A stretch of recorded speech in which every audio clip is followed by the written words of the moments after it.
Good afternoon, ladies and gentlemen. If you can come on in and find your seat, there are several seats up here at the front.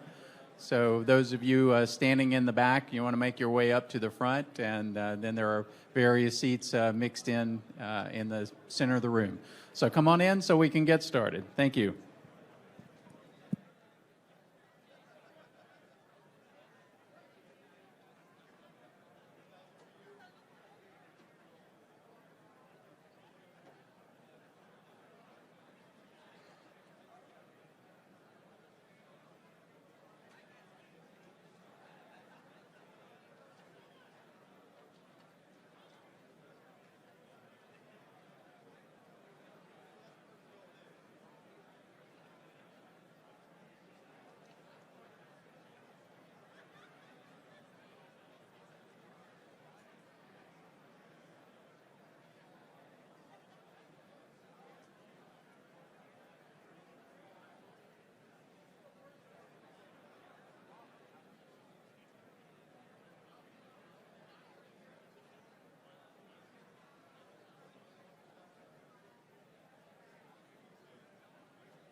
Good afternoon. It's good to see you. And as Eugene mentioned, there's a few more tables up front, the ones of which no one wants to sit at. But if you'd rather not stand, they're here for you. Matt Clark, I'm with Technical Services, and happy to welcome you to the fourth NCDOT Pre-Construction Workshop. I'm glad that you're here today. As you notice, there's a full house, over 700 that have registered, and expecting to see most of that number here today. So looking forward to it, to the activities that we have today and tomorrow. I want to thank you for being willing to be here. And as you see, this is not a conference, but it's a workshop. And we're hoping that you can engage, especially during the breakout sessions tomorrow. Our goal is that the topics that we have are applicable to you, and that you can put them into practice the day after you leave. So that's been a focus of ours as we've developed the agenda. We hope that it's a time for you to collaborate, to meet new people. It's so rare that as across the state we can actually get together in one event at the same time. So I'm hopeful that we can take advantage of this today. A few safety items just for everyone to be mindful of. Take note of the fire exits. In case of emergency, there's all around. Notice the fire extinguishers, fire alarm pools. If there is a medical incident, just be mindful to identify people to take the lead, clear some space. Also, I'll mention that there is an AED in the facility. As you enter the front doors to the office on the left, if that's needed, identify someone to secure that. And then if emergency personnel are needed, identify someone to usher them into the building as to where the need is. Today, in the general session, and then tomorrow in room 6, we're going to be using the Slido app. And it'll be a way for us to take questions, for us to engage and interact with each other. And we actually have a slide that we're going to put up with a QR code to allow you to access it with icebreaker questions. So we'll move to that, and feel free to take your phones out. Not that you don't already have them out, it's just not visible.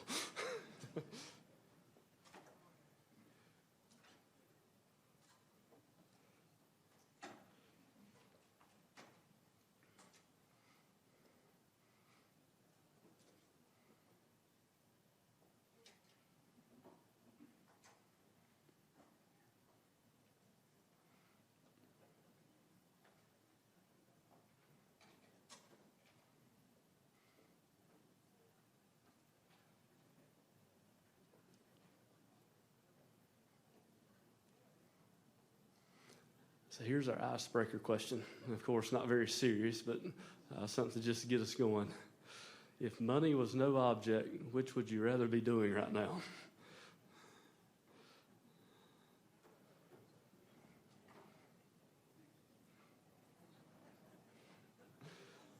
And if you can answer truly to any of these, come see me after the general session. I'd like to get to know you better.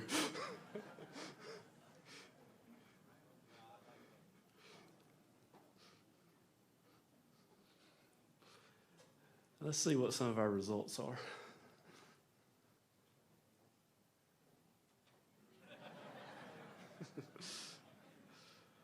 Okay, great. Thank you. And keep that handy. That we'll be using it. And even as we go through the sessions this afternoon, it'll be a way that you can ask questions of those who have spoken and presented for us. I want to thank those of you. Some of you are here for the division and DOT staff being involved in SPSF activities that we had this morning.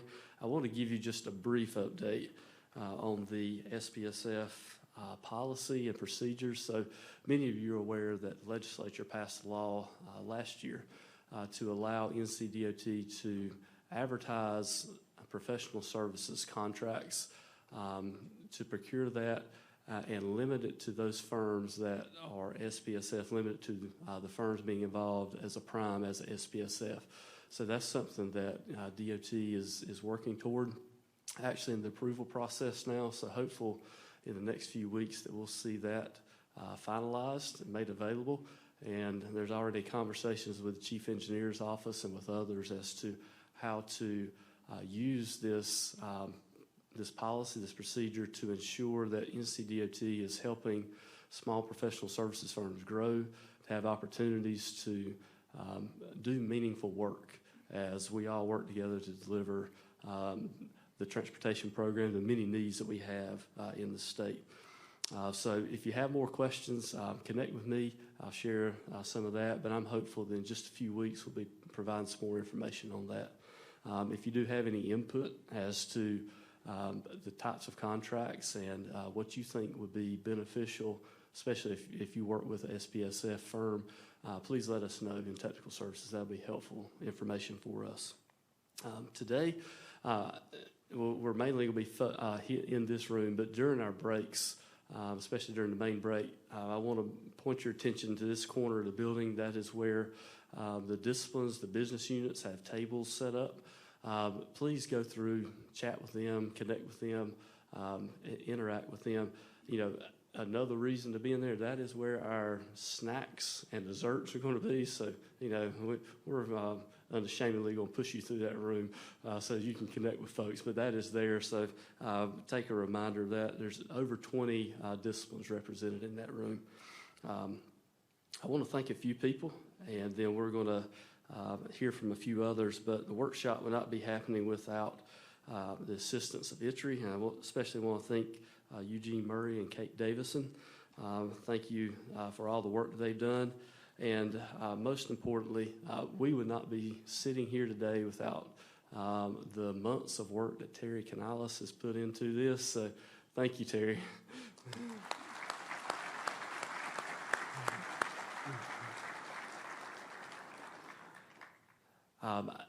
In advance, I want to thank all those who are presenting, who's going to be speaking for us today and tomorrow. I appreciate the time and the energy that you have put into what you're going to be sharing. And I know that each of you are passionate about the topic, and I thank you that you've been able to be here and that you're going to be presenting for us. I also like to thank the sponsors of the reception that we have this evening. Here shown, thank you to ACEC for coordinating. Thank you to Atkins and DRMP, Gannett Fleming, also to McAdams and STV. We really appreciate that. As we had the reception at 5 o'clock today, it would not be taking place without these individuals, so please let them know that you appreciate it. There are 7.75 PDHs, you know, we're going to go around to the exact number, to the hundredth. We're going to get it there. But there are PDHs available. You see the handouts, the sheets on your tables. Please do sign in. I will mention that there are no paper slips that you need to pick up after each session. That'll be emailed to all participants after the conference. But we do need you to sign in so we can have documentation that you did attend. Our executive leadership at NCDOT is not able to be with us today. They're actually, ASHTO is having an event, so they're traveling, but they did leave behind a short video, so we're going to open with that.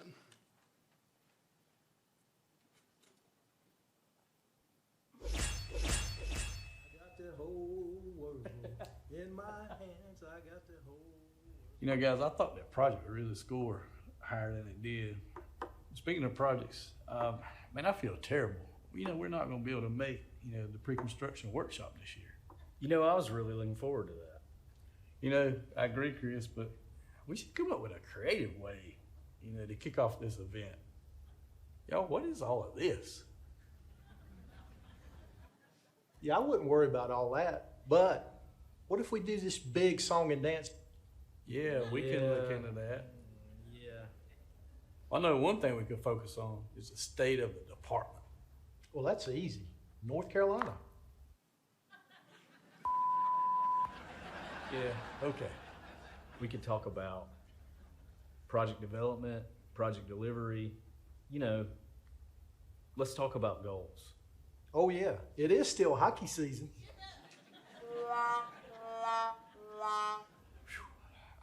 After all these suggestions, what about Atlas? I think we should definitely mention that and talk about that. I agree. Who's this Atlas character anyway? Not really what we were thinking. I think the big thing is to thank everyone, our partners, our employees, for all their efforts in project delivery. Whew. And once, Joey, I couldn't have said that one better myself. But in all seriousness, we all want to thank you for being at the NCDOT Pre-Construction Workshop. And I know, we've got an exciting event planned for you today. We're exploring, how do we use, GIS data, our technology, how do we do that to improve our right-of-way management, mapping, budgeting, and much more. We are all sorry that we couldn't be with you. We know it's a great event, and we know you'll have opportunity to learn a lot, share, be with your partners. We really want to hope that you enjoy yourselves, and we hope to see you soon. Welcome to the Pre-Construction Workshop.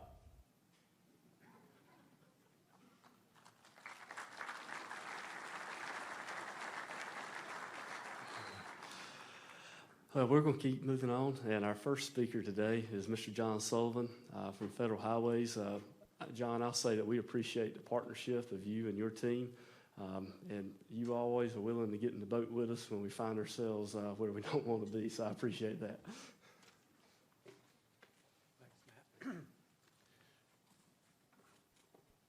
Good afternoon. So what I'd like to do is give you an update on Federal Highways priorities for the upcoming year. Thank you.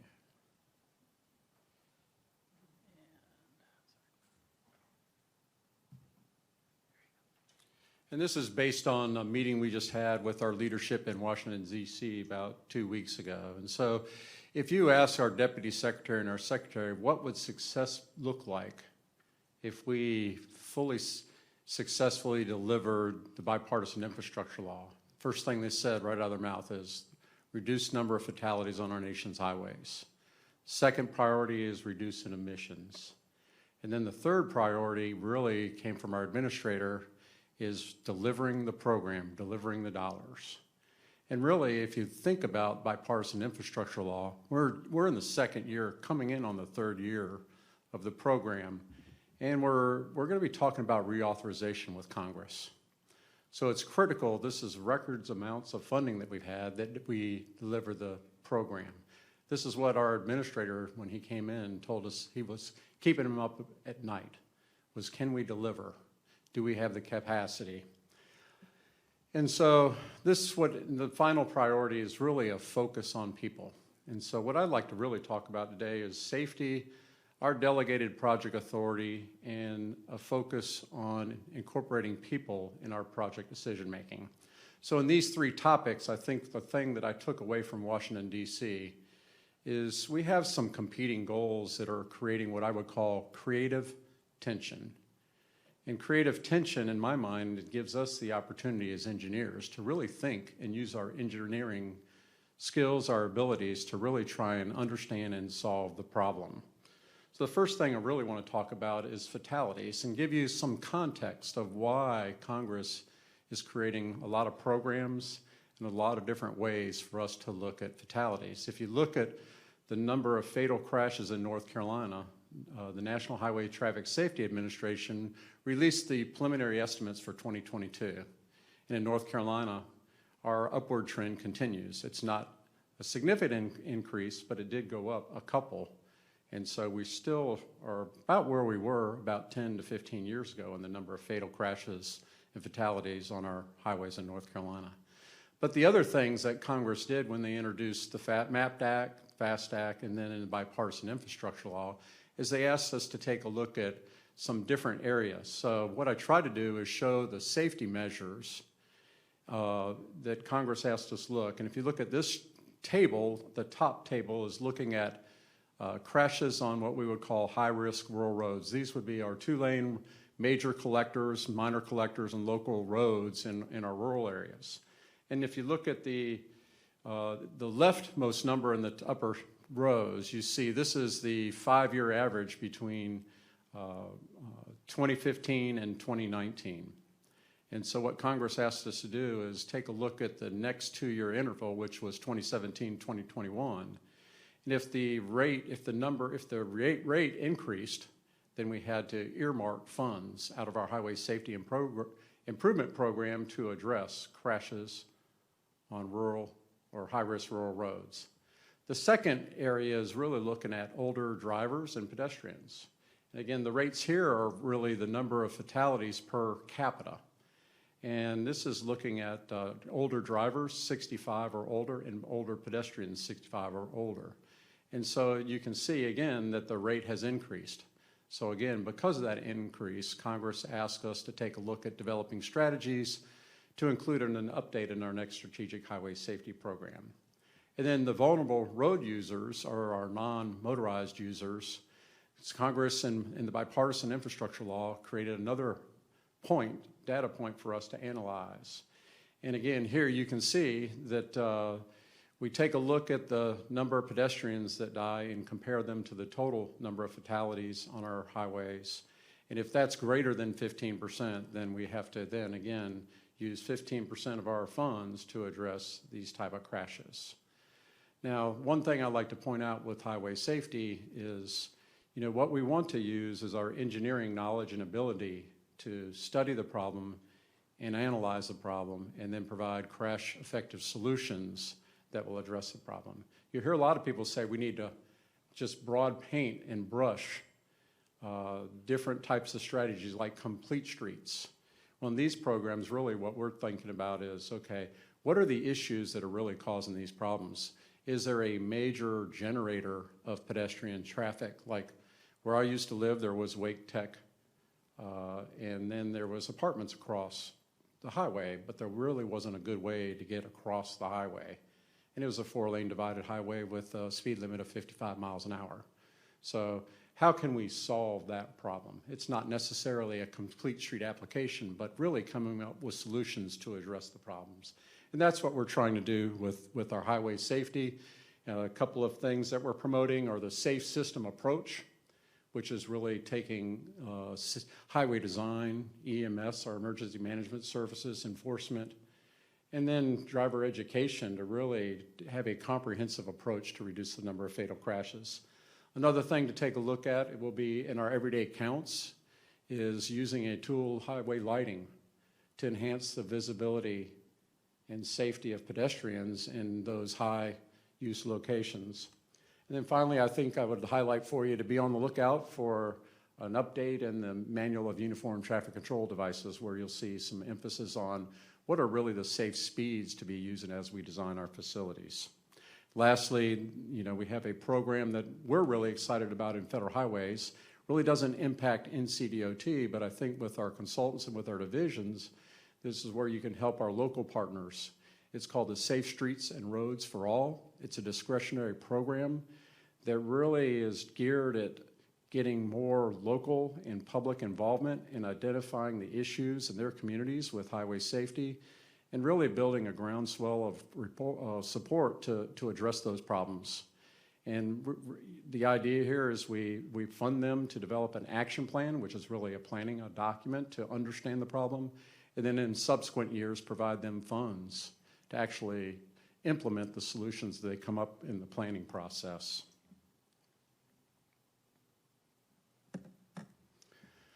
So I think with safety, we've got a challenge before us. I wanted to share basically here's the why there's a focus from Congress and from the Federal Highway Administration on the national level, and really now to really transition to project delivery. With project delivery, Federal Highways has pretty much used a risk-based approach to delegate the approvals and the federal regulations that Federal Highways used to take on individual projects and delegate those to the NCDOT. And so one of the things that we've developed is a formal agreement, and this formal agreement really delineates here are the actions required in the regulations for NCDOT to take on Federal Highways' behalf. Now, on Federal Highways' behalf, that means you're acting as Federal Highways, and that you would then need to be doing the documentation that we used to have to do to support the decision making. This is just an example of one of the things we used to do. Well, we still do a corporate compliance program where we test and evaluate NCDOT's handling of these delegated responsibilities. A few years ago, we noticed there was a trend where we had great compliance and all of a sudden we had some issues. We worked with technical services, and one of the things they did is they created a nice tool. It was a responsibility requirements matrix that really not only told you what the action was, but gave you more detail on what was the intent, what were the federal requirements, where were they located, and where were NCDOT's processes and procedures that could help provide guidance on how to handle these required actions. One of the nice things is NCDOT and Technical Services put this on their project management site, and it's highlighted here on the page, and I put an arrow to where you could access the requirements matrix that would provide further guidance. This is just a screenshot at it. I know it's not very legible, but my point here is the leftmost column describes the action that's required. The next two columns are, is it on the National Highway System or is it off the National Highway System? One of the things Congress did to improve project delivery, it says, Federal Highways, we want you to focus on roadways of national significance. So for National Highway System routes, those routes are designed to standards approved by the Federal Highway Administration. On projects that are not on the National Highway System, which is about 95% of the roads in North Carolina, you design those according to state law, state regulations, state policy. So really, our focus is really not going to be on those projects. And what we really wanted to do was move on to delegating these routine projects to NCDOT so that Federal Highways could be involved more in the complex issues, more on the complex roadways like our interstates. The next two columns really give you who in NCDOT would be the point of contact for handling that decision that Federal Highways used to make. And then the column with the more detailed narrative really gives you the intent. Why is this regulatory requirement in place? The next column is really where NCDOT is linked to their guidance. And then the next links are really to Federal Highways regulations and our policies. So with this method of project oversight, we have what we call a compliance assessment program. And the purpose of our compliance assessment program is to really come back after the project has been delivered or in construction and to test, has NCDOT handled Federal Highways responsibility consistent with our regulatory requirements? The idea being here is if there's a high rate of compliance, then we will continue the delegations. If that slips a little bit, then we will work with NCDOT to come up with training, process, or procedure improvements to really improve the rate of compliance. The intent here is we don't want to slow down delivery by inserting Federal Highway Administration into the approval process. If compliance dips such that we will do that, we recognize we don't have the resources, but if we have to, we will be involved in those decision-making and do what we need to do to ensure that we get the products compliant with our regulatory requirements. But fortunately, in my 20 years of working with NCDOT, we've never had to go down that road. Finally, I want to talk really about equity, which is really a focus on the people. As Administrator About says, you know, we are all public servants and we're delivering for our nation. And so when you hear him talk about equity, you really hear him talking about how are we engaging the public and our communities in identifying the transportation problem that we should solve. And so really what I see different is how are we engaging folks to help us understand, the engineers understand, what is the problem that we should solve? The second part of it is really how do we better engage them through the design process so that as we're designing and building a project, that the communities that surround that project get a benefit that helps make transportation better for them.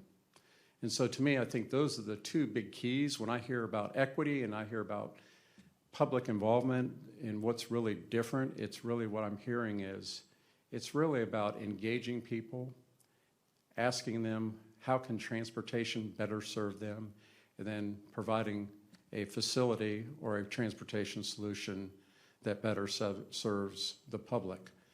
And to me, it really isn't that complicated. It really is really engaging folks, getting out and knowing your communities. And I know we've got great examples of where we've done that in North Carolina. And I think what the push really here is doing more of it on a more routine basis.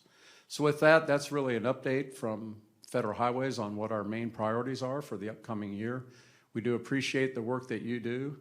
This is a large program, the largest federal program in history, and we won't be able to deliver it without the talent, the skills, and the abilities of the folks in this room and the rest of the NCDOT, our contracting, and our consultant community. So thank you.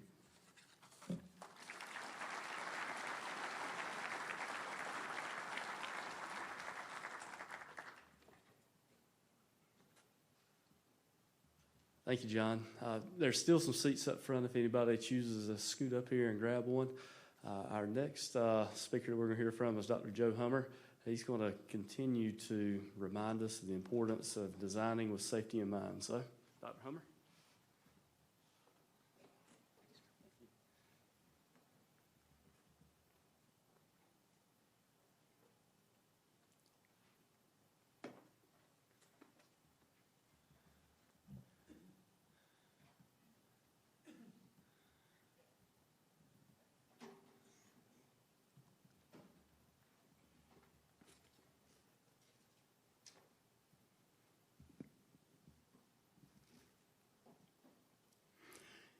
Terrific. Thank you so much. It is a joy to be up here. Obviously, most of the brass are somewhere else, so they reached down in the org chart a little bit to see who was available and had slides and might want to talk with you. And here I am. Happy to do that. I'm going to continue on the theme of safety. That is what I was asked to do, and really, to me, there's nothing more important than that theme. So a little bit of an odd title here, but you'll see in a moment. This is an outstanding DOT with a terrific highway system that includes our city and even the private roads out there across the state. So you probably saw the rankings released in April from the Reason Foundation, and others do the same thing, but turns out that our highway system in North Carolina is second in the country, up from fifth in 2021, trailing only Virginia at this point. Someday we'll catch them, right? They rank highway systems in 13 categories, and North Carolina's was above average in 11 of those categories. Congestion management, clearly one of those we do well in. Pavement, administrative efficiency, there's a lot of things this DOT does superbly, and we scored well. And then again, there are lots of other data sets out there that show the same thing. However, like the great philosopher said, there's a black fly in the Chardonnay. Right, and that is, of course, safety. one of the 13 categories that we scored below average. The other was some type of bridge category, but even that one wasn't that bad. Safety is our black fly.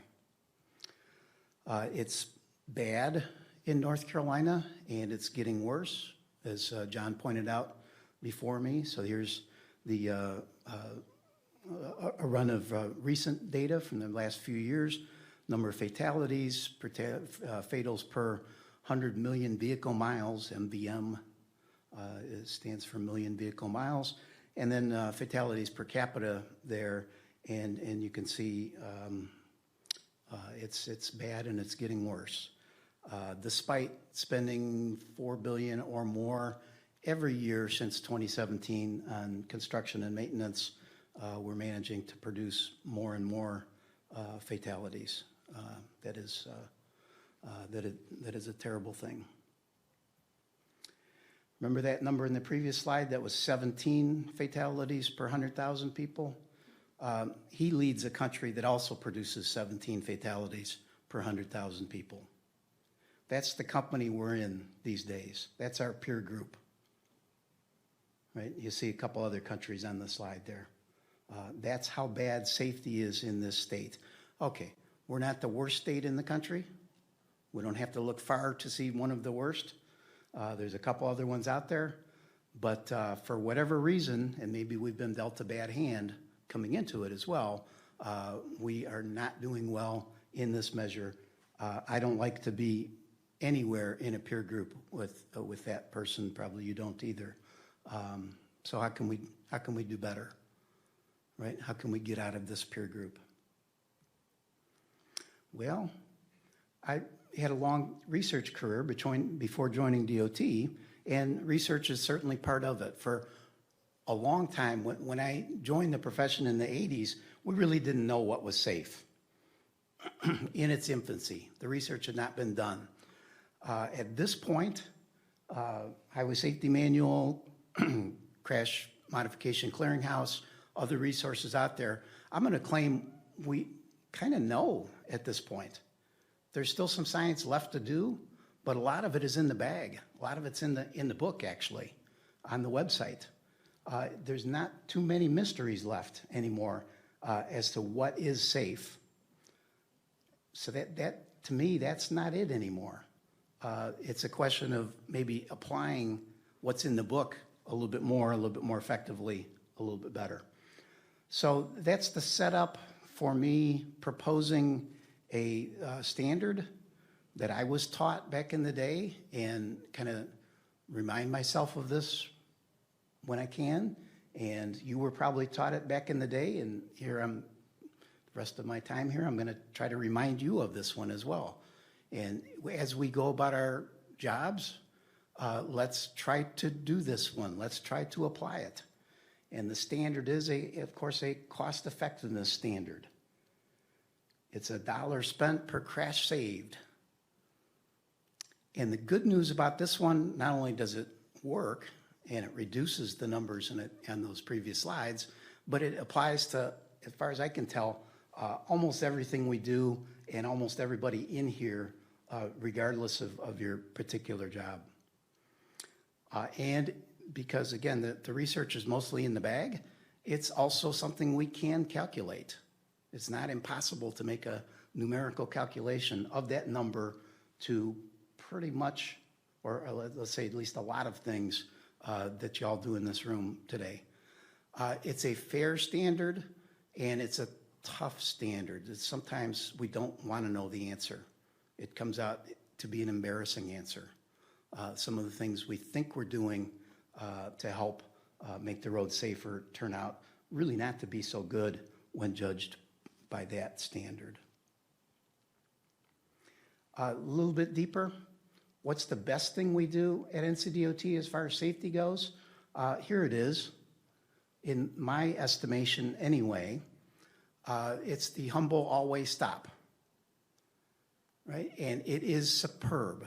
Always stop, all it does is prevent crashes at a very small cost. There's cost effectiveness, isn't it? Costs about $20,000 per intersection to install it, The big cost is in the added delay to the motorist on the main street that didn't have a stop sign before. So we got to factor that in as well. But even after we do that, the humble always stop turns out to be a fantastic device. We've got several hundred of them out there now, installed recently on top of the legacy ones that are out there now. We probably should have 1 million of them. I don't know, a lot more than we do now, because the thing just works. There's the numbers up on the slide.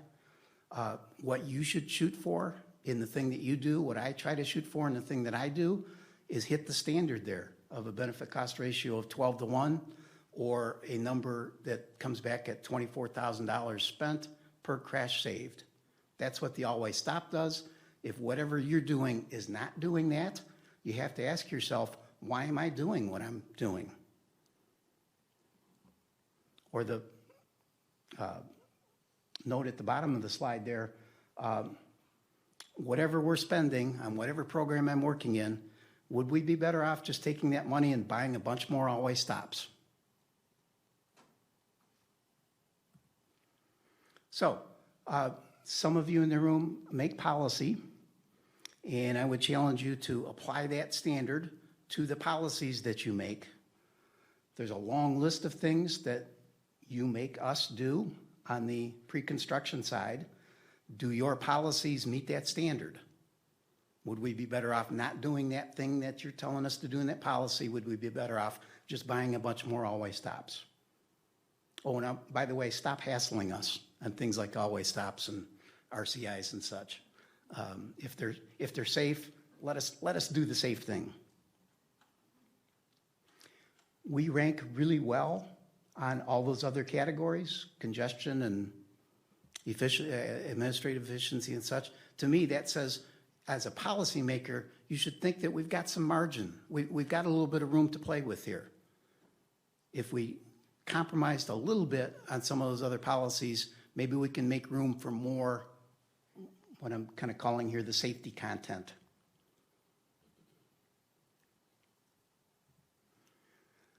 Also on the policy side, surely there must be something more we can do to influence driver behavior. What we're doing now can't be enough. That is certainly a lot of the problem why we have so many fatal crashes and injury crashes, right? What we're doing now to influence driver behavior, there must be more. And I don't work on that side. If you do, please tell me. I just have a feeling that there must be more out there that we could apply. Speeds, seat belts, and intoxicated drivers, as far as I know, are the 3 big ones. Maybe there's more. And isn't there something we can do to convince people to belt up, right? And don't drive do I have it on here? 50% of drivers involved in a fatal crash intoxicated on something or other. Saw that statistic recently, it blew my mind.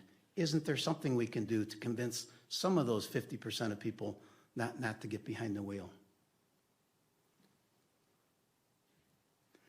If you're a planner, start quantifying safety, right? We have the numbers.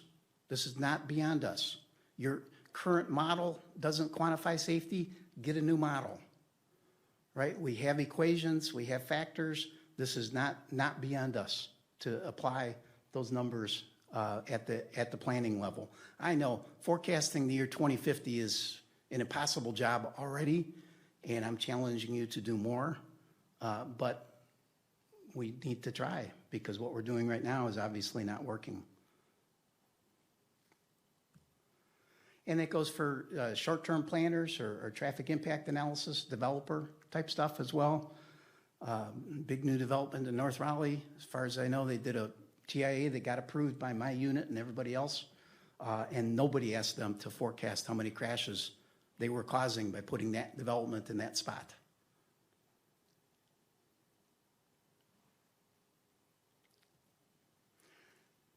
If you're a programmer, if you're in the business of spending money, deciding what gets spent, I hope that you think about the always stop standard as well.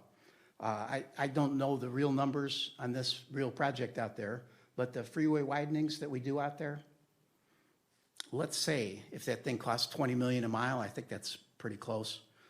I don't know about whether it saves 100 crashes a year, but that's pulling a number out. We could calculate that. I'm bad at math, but I think that comes to $200,000 spent per crash saved. That means that project did 12% of the safety content of all-way stops. Now, maybe we still need to do that project, right? But we need to recognize that that is not a safety project. By doing that one, we are not doing a whole bunch of other all-way stops or whatever else that is effective out there to deliver more safety. And here's where I come in with another idea. You've probably heard it before, but let me try again.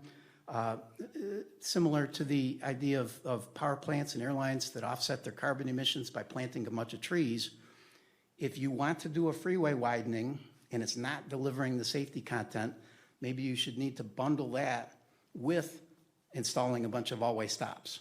Those will be the trees that you're planting, right? So whatever you're spending, get your safety content up to whatever level by bundling with things that actually do produce safety. I'd say here maybe we do that at the division level. I don't know. But it seems to me that somebody ought to be doing that at some level. For designers, I know that you're moving that way toward performance-based geometric design. Fantastic. Keep going. I hope that the performance that you adopt is the one I'm keen on here, the cost effectiveness performance. Keep going, go quicker.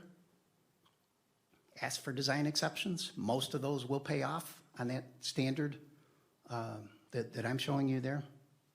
And then in other design areas other than geometric design that I don't know about, but I hope that you see the wisdom in that always stop standard. Over-designing is certainly not acceptable. Every dollar we spent over-designing is a dollar that could have been spent on always stop or something of that level. And if you're concerned about the liability, and you should be, you could be, I understand that.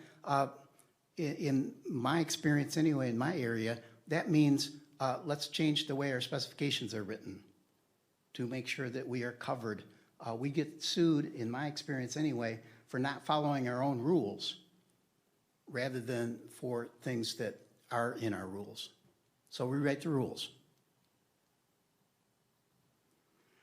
And finally, for everyone, do everything you can to hasten the arrival of AVs. That's our way out. Some of you have heard me say it before. Our job in this room is to keep as many people alive as possible until we all get AVs. The always stop, whatever else you see out there that's going to be the safety way out, that's going to help, but it's only a help. This is the only thing that I've seen in my career, the only thing on the horizon that has a chance to reduce fatalities by 80%, 90%, pick your number. This slide used to say 2037. I backed off of that a little bit now. Looking forward to 2043. I hope I'm still here to turn in my driver license and get my Waymo subscription and buzz around town that way. And when we all do that, safety recedes and we can go back to spending our money other ways. So do everything you can. That especially means public acceptance. Talk up AVs, right? Be positive on AVs. Another story in my news feed this morning, an AV had a bad crash in California. They ran into a table of Girl Scout cookie salespeople or something. I don't know. Don't pay attention to that, right? Talk it up. Try to make it happen. This is the way out of our safety dilemma. Let's get it here as soon as we can. Okay, and then when we do that, we get to enjoy some fly-free Chardonnay. We will become number one in the country, our rightful place. I hope this helped. I hope it was at least interesting. My job, I think, was to entertain and provoke without getting fired. I hope I hit that balance. And for more, I've got a session tomorrow on intersections, so come and join me for that, and I'll talk more about my specialty then. So thank you so much. Enjoy the rest of the workshop.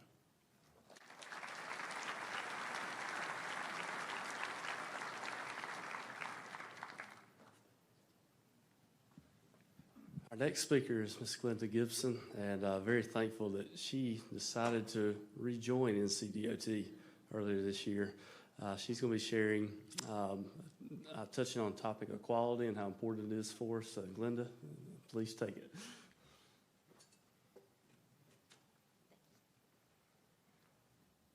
Wow, can y'all see me over this? I'll do the best I can.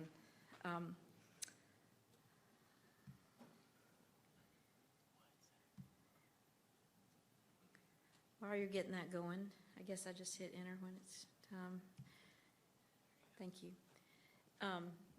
Well, for those of you that don't know me, I did start my career at NCDOT, and then I went off and did some other things, and now I'm back home, and there's nowhere better that I would rather be.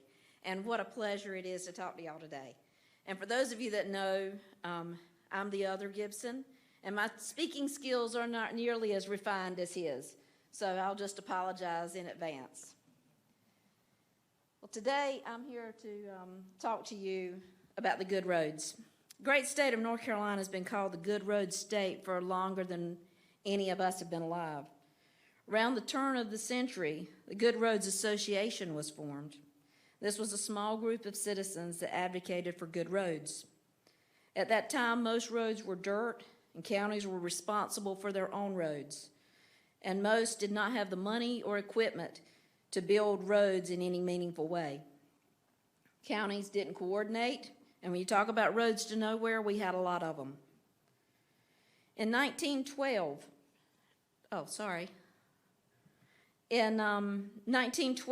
Locke Craig became known as the first good roads governor. And although many people recognize the needs for better roads, it was a woman named Miss Hattie Moorfield Berry who became known as the mother of good roads. After her supervisor went off to war in World War I, Miss Berry continued their work and was deeply involved in developing road policy to connect county seats and principal towns in the state. Governor Cameron Morris later passed the Good Roads Act in 1921 to get farmers out of the mud to get goods and services to market. And in the book, Paving Tobacco Road, William Turner writes that in 1930 we had an excellent system, and by 1931 North Carolina had authority over the largest roadway system in the nation. And the story goes on. So now why would I be up here in 2023 talking to you about ancient history? Well, the point is that our predecessors left us a legacy of good roads. So what are we doing today to ensure that legacy? We didn't get to be called the good road state because we followed what everybody else did. This afternoon, we're going to talk about the quality of our designs and how we get back to being worthy of being called the good road state. Since I came back to work for the state in January,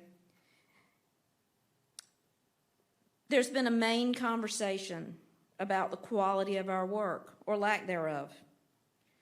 Everything from poor horizontal and vertical alignments and inappropriate typical sections, to poor sight distance and hydroplaning issues. Unsafe geotechnical equipment showing up on work sites. We have utility plans that are creating new conflicts because 2 utilities were relocated to the same location. Nearly all of these problems could have been avoided simply by following North Carolina design guidance, better coordination, and better quality control. We've got to get back to the basics. We must provide a quality work. And we are, because the people in this room are the very people that can make a difference in the kind of work products that we are producing. So, we have these guidance manuals. We start with the Green Book. AASHTO policy of geometric design on highway and streets. This sets our national standard, but we have North Carolina standards. We have manuals for just about every discipline that you can imagine. We've got the roadway design manual and hydraulics manual and manual on, I call it the driveway access manual. We've got all kinds of manuals. These are the manuals and guidance that set what North Carolina wants. North Carolina is not like every other state. We are all different. Every state is different. Most states don't have roads that go doorstep to interstate, but we do. Some states don't have to deal with ice and snow, but we do. And the list goes on. These North Carolina standards come from years of refining, and they're established to show how we do things in this state so that we provide a good quality product. We did not become known as the good road state because we followed what other states did. They all have great ideas, and we take advantage of those. But our guidance is our guidance. Take the time to get to know your design manuals and the expectations of the state of North Carolina. If constraints dictate deviating from these standards, please reach out to subject matter experts to discuss the best path forward. So, better communication. A project is not complete without all disciplines working together to form a cohesive set of plans. The roadway design has to be coordinated with the hydraulics so that the road will drain properly. The hydraulic has to be coordinated with utility plans to avoid costly relocations and conflicts. Geotech must feed into the pavement design to avoid costly maintenance, and so on. We all know this already. What I would say is please pick up the phone and call your project team. Don't just send an email and think you've done enough. Missed emails are leading to poorly coordinated projects, and it delays our schedules. We can do better. So what I would say is communicate, and then communicate a little bit more, because that's the way we get that cohesive set of plans that have less construction revisions down the road. And then quality control. So prior to 2019, our industry had a huge push to deliver projects with compact schedules. Most of us know that, and we lived through it. This was unlike anything else in state's transportation history. We as an industry dropped our standards. Intentionally or unintentionally, it happened in order for us to deliver more quickly. We got to stop that, y'all. The standard is higher than that, and we can do better than that. North Carolina has a new quality control and quality assurance guideline. NCDOT is 2-lane to continue to do quality control on all plans. Our guidance puts that role on the designer and the firm doing the design. NCDOT provides quality assurance. Our role is to make sure that the designs are checked and to provide a high-level review of those plans.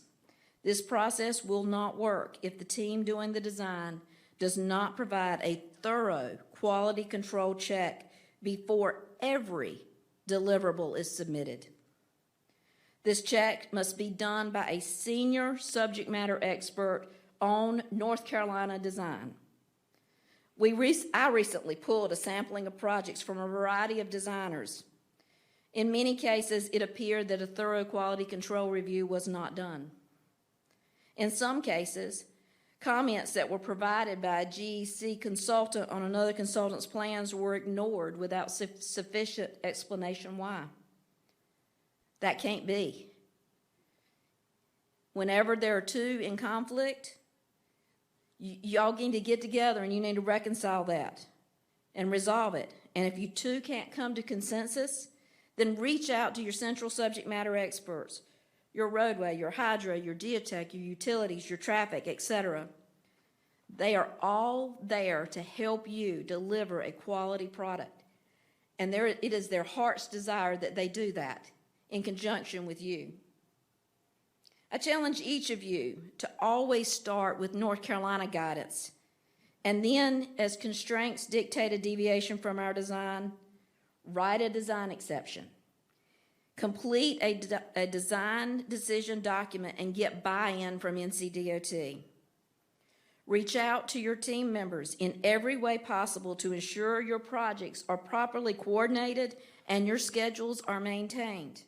If you see a conflict on your project, whether it's in your discipline or not, coordinate and ensure that we're all producing well-designed, constructible projects that are easy to maintain. And lastly, make every deliverable. Make sure it's had a thorough quality control review by a knowledgeable subject matter expert. So tomorrow, Nicole Hackler, Jeff Wren, and I are going to be providing more details in a breakout session on 100% PS&E packages. I think it's very enlightening, and I consider that our gift to the industry. Nicole has got a list of those things that are common problems. I pulled together a list of common problems for design. It's not going to get it all right, but you know what? It's a good start. I'll leave you with this. The only way that we can produce good roads in this state is when we all work together. And I know a lot of you out there, and I know that you're the best at what you do. In 50 or 100 years, let it be said of us that we left a legacy of good roads. Thank y'all.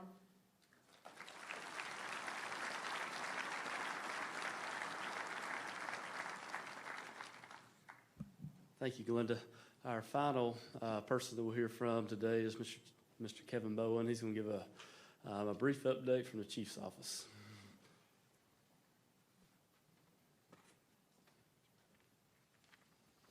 Wow, what a great turnout. It's good to see so many familiar faces. Look forward to catching up with many of you, and those I haven't had an opportunity to meet, I hope I get a chance to do that in the next couple of days. On behalf of the Chief Engineer's Office, I want to thank you all for taking time out of your busy schedules to join us over the next 2 days. This is really important for all of us. I'm sure you've seen the agenda. We've got some really good information to be shared with you and a good opportunity for networking and building relationships. Let's take a moment and look back at some of our accomplishments over the last year.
So as noted on that last slide, these accomplishments are only because of the folks in this room, and we can only thank all of you for the work that you do.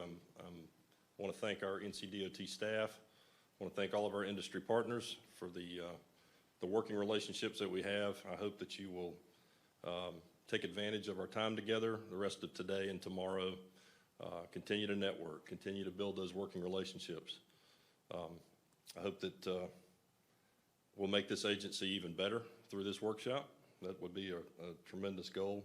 and I hope that we can continue to serve the citizens of North Carolina. So thank you for all of your efforts, and I hope that you enjoy the workshop. I'll turn it back over to Matt to wrap this opening session up.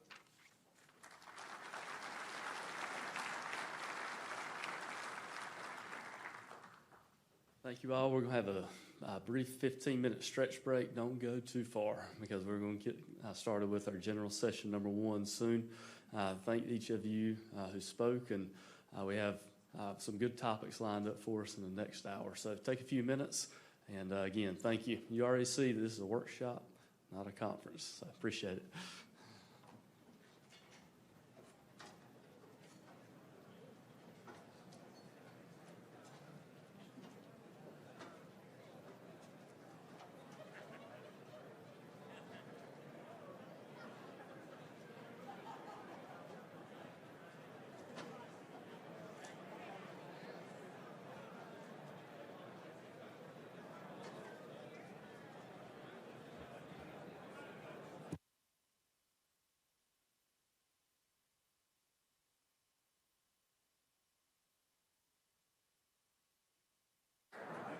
All right, thank you. Me. Very nice job. You did good. So,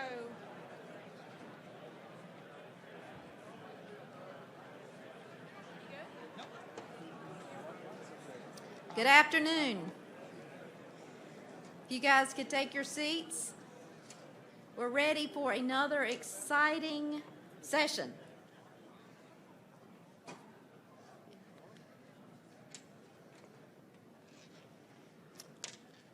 So before we get started, I just wanted to remind y'all of the Slido app. We are going to have a couple of questions in this session that are going to use that app. So y'all get your phones out and get ready for it.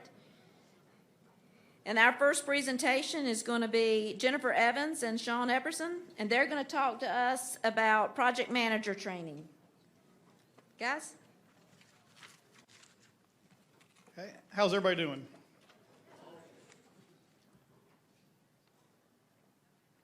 Okay. So Glenda mentioned project manager training, but I really want to start with talking about the PM Leadership Committee.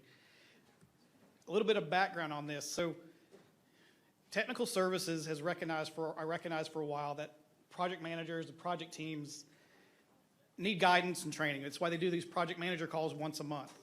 But what they also realized, and we all recognize, is they're not the ones dealing with this stuff on a day-to-day basis. So they decided back in 2021 to develop this project management leadership committee. The goal of that committee is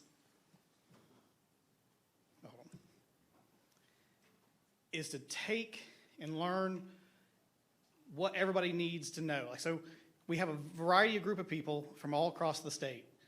And the idea is for them to reach out to everybody, figure out what is needed, and bring these new causes and bring these new policy updates and training and everything for everybody.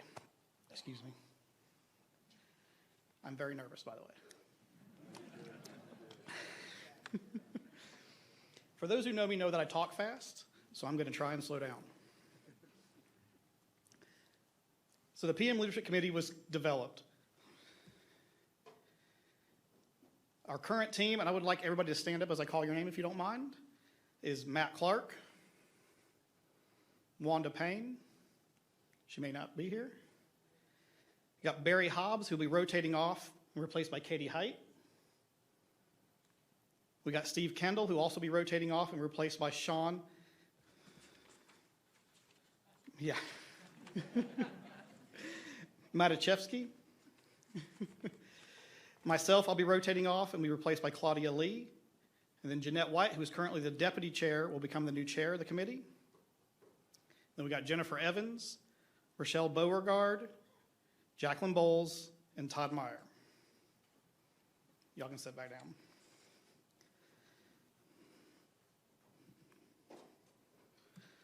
Back up. So what I didn't say is, so this is a 2-year commitment. So when you join the PM Leadership Committee, you're joining for 2 years. And then we rotate off in between. So every year, we're rotating some folks off and rotating some folks on. The idea is to keep some consistency from year to year, but bring in, kind of fresh blood, new ideas, new opinions, to make sure that we're constantly, looking out for and looking at different ideas and different issues and addressing those issues. So when we set up the PM Leadership Committee, we came up with a charter, and this was to set the committee's purpose. So it was assist in development and update of project manager guidance documents, develop agendas for that PM monthly call, assist in training needs of the project managers, assist with project delivery policies, and develop and disseminate this information to all the folks across the state. The two items I have highlighted are training, or mostly training. It's been our focus for the last year is training. And Jennifer's going to go into that a lot more detail, but the training is critical in my opinion. I was very fortunate, in my opinion, to have been part of the PM Leadership Committee in this last 2 years, or last year, because to me, training is very important. When I joined project development, it was right after decentralization. All divisions were just now getting heavily involved in the project delivery process, and we were shifting to that mindset of that model of one project manager seeing that project from cradle to grave. And since my time in project development, I've recognized that we don't know what we're doing sometimes. I mean, that's the reality. These projects are complicated, they're complex, and it was something new. So the training that we've looked at over the past year, we've tried to get going, has been very important to me, and I've been very, very, very lucky to have been part of it. So before we go into that training a little bit more, we developed this email address, and it's on here, and we've mentioned it on our PM calls, but we do want to hear from y'all. We want to know where these issues are at, where your concerns are at. Is there some policy, some procedure that's not working? Is there some process that doesn't have a policy or procedure? Whatever it may be, whether you're NCDOT staff, our industry partners, whoever, use this email. Maybe wait till July 1st when I rotate off so I can not get them all. Joking. Would love to hear from y'all. We want to know where your concerns are at, where we can help. Your email may not generate a new policy. Maybe there's something already out there that exists, but you don't know about it. We'll get that information to you. If need to, we'll start talking in our PM Leadership Committee about updating a policy. Maybe it's bigger than that. Maybe we got to set a whole new committee set up to figure this issue out. Whatever it is, we can't fix it if we don't know about it. So let us know. So in the last year, we've been focusing, like I said, heavily on training. I went back and was actually looking through our minutes and to get an idea of what all we've done, and every single month, we talked about training. We dealt with other issues. We dealt with other policy documents, procedures, whatever it may be, but we were always talking about training. So updating the division managed project delivery training. What we noticed is when the decentralization occurred, there was a lot of training developed, but people didn't have access to it. So we've compiled it all. We're getting it out there.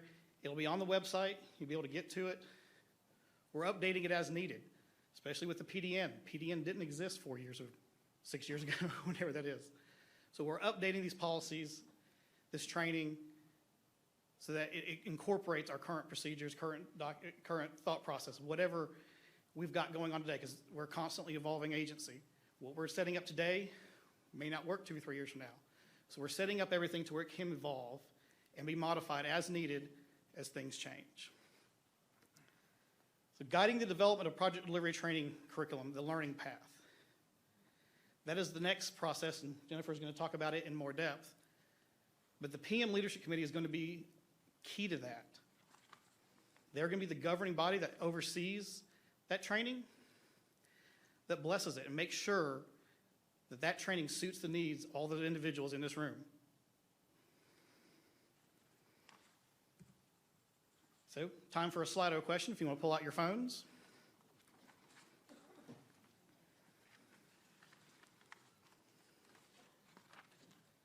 So here we're curious. What type of training most suits your needs? Let us know.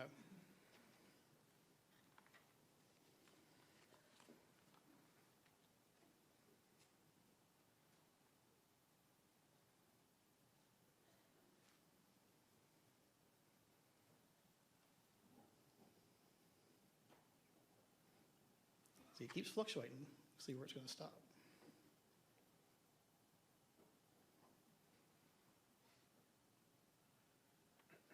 Okay. We'll say that's kind of where I thought it would be. It's kind of what I think makes sense. Different type of training, different type of needs. Depending on what the training is what it is. Maybe it's online, maybe it's web-based, maybe it's in person.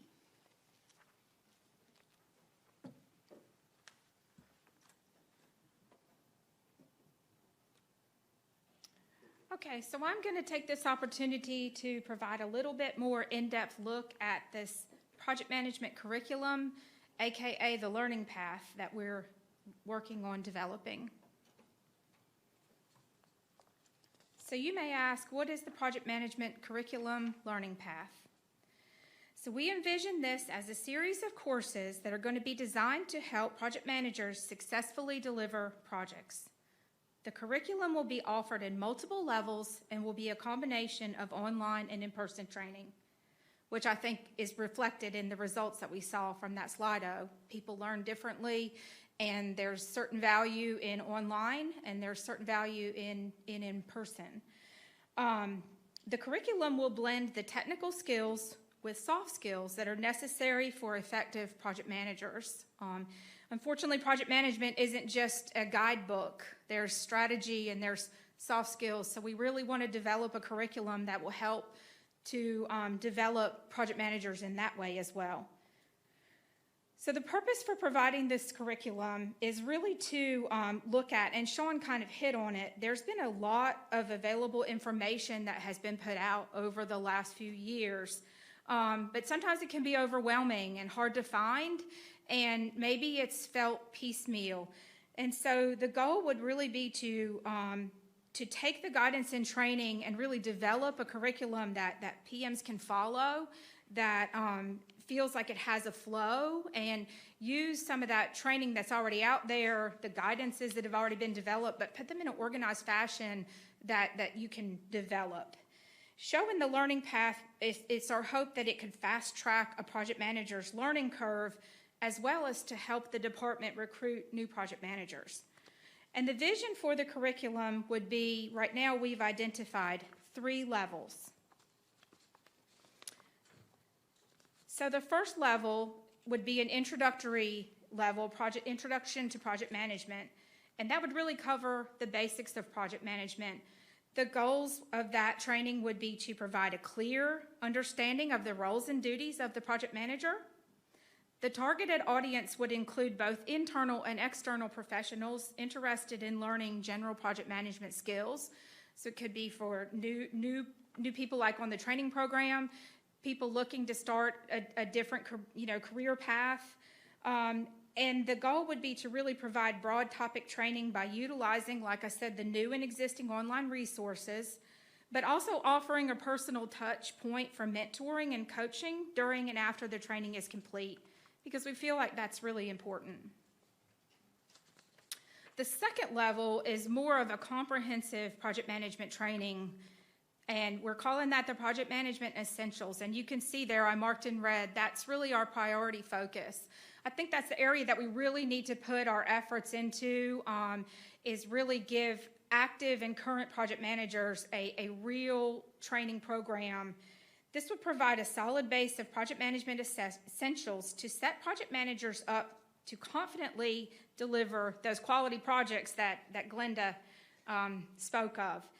The targeted audience for this training would begin by targeting the current NCDOT project managers. That includes the modes, divisions, central project managers, but eventually we would look to maybe expand the methods to include others.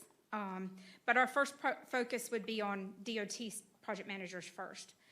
And the goal would be to provide module-specific training by utilizing those new and existing resources, and that would be in a 101 level is basically what we would call that.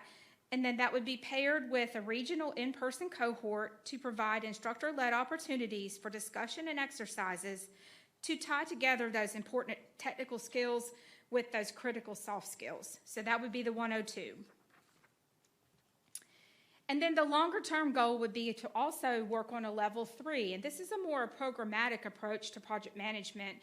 this is program management strategies for, really, this is for leaders who are managing not only projects, but managing people and teams of people that are managing projects. I think there's a lot of different reporting and skills that project managers need to lead programs. So this would be available to DOT supervisors that lead the delivery of project programs. And again, it would be a mix of that online and in person. So let's dive deeper for just a minute into things to come. So this is a look at that comprehensive project manager level 2 training that we said is our priority focus. So we've worked together as a group to identify 9 modules that we feel are a good place to start. And you'll see here I've kind of grouped them in 3s, but we have a module of managing scope, schedules, and managing teams, leading productive teams. Then we have a module of budgets, contracts, and then a leading teams through planning and environmental documentation. And then another module of managing quality, risk, and the PS&E package.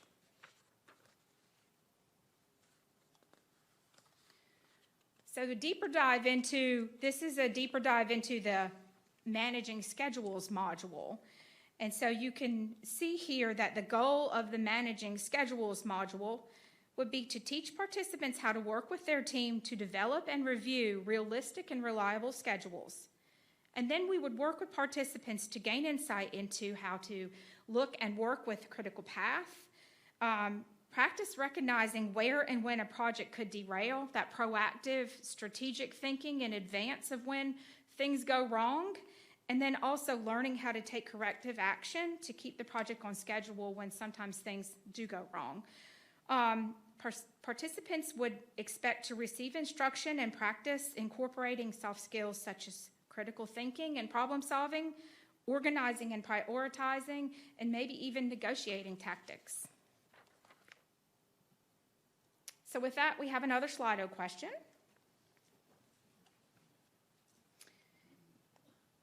And from your perspective, we're curious to see which of the 9 training modules that I just discussed, which of the 3 do you see as the top need? So I'll give you a minute.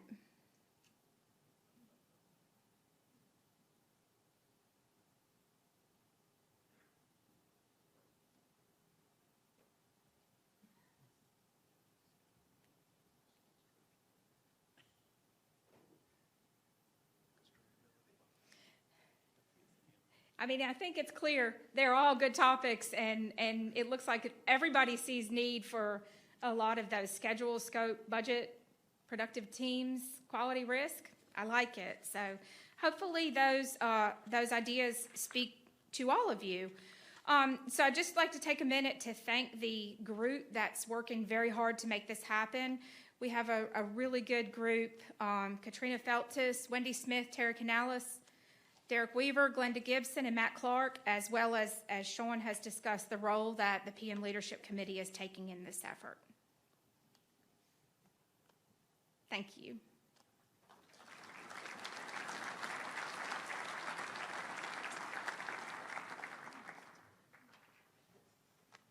Thanks, Sean and Jennifer. I think we're all excited about what's to come. And I think we can all use some of those tactics that we're going to learn. So thanks for that presentation. Next up, we have Boyd Tharrington. Boyd's going to give us an update from the Chief's office and maybe talk about constructability and things that we all are excited to hear about. Thanks, Boyd. Thank you. Got to raise this microphone up about a foot or so here.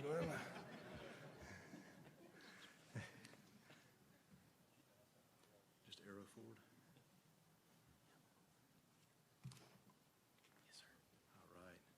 Well, good afternoon, everybody. I'm Boyd Tharrington. I'm the Director of Field Support out of the Chief Engineer's office, and I'll steal one of Joe's lines. Matt was looking for somebody from the Chief's office to be here today. I think Kevin mentioned Chris Peoples couldn't be here. He's off on business. Lamar had some obligations with his family, so Matt was reaching, trying to find somebody to come up here and talk for the Chief's office. And I happened to miss a staff meeting, and Kevin and Mark recommended to Matt that I would be the appropriate person to come up here and deliver this presentation today. So lesson learned, be careful when you miss a staff meeting. Kevin had the easy piece up here, but that's okay. I'm happy to be here to talk. Like Glenda said, my topic is really kind of a chief's office updates, and that's really kind of a generic title, and I'll tell you what I'm going to talk about. I'm going to go over some financial highlights for the department. Our financial situation and our stability and our overall financial health is a very important topic to the chief's office. It's a very important topic to all of our leadership, and I think it's an opportunity to share some of that information with you guys who you may not hear it unless you attend a board meeting or a staff meeting or an executive level type meeting. Next slide here. So again, current financial highlights. Again, financial health is an absolute critical topic for us. I think everybody in the room is aware we've had our ups and downs over the last few years, and so monitoring where we're at is critical. This is a slide that's often shown to our board and other folks. It really just kind of takes a snapshot of where we're at financially. Top left corner, you can see our cash balance right now is very, very in a very healthy place, I'd say, about $2.4 billion. Other important stats on this sheet, days cash on hand, you see in that top third column over.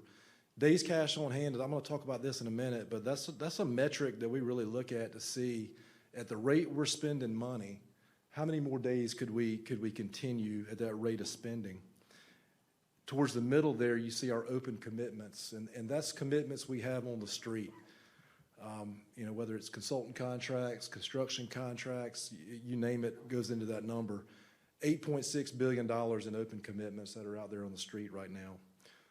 Of those, about 75% constitute our construction program, which is by far our largest expenditure.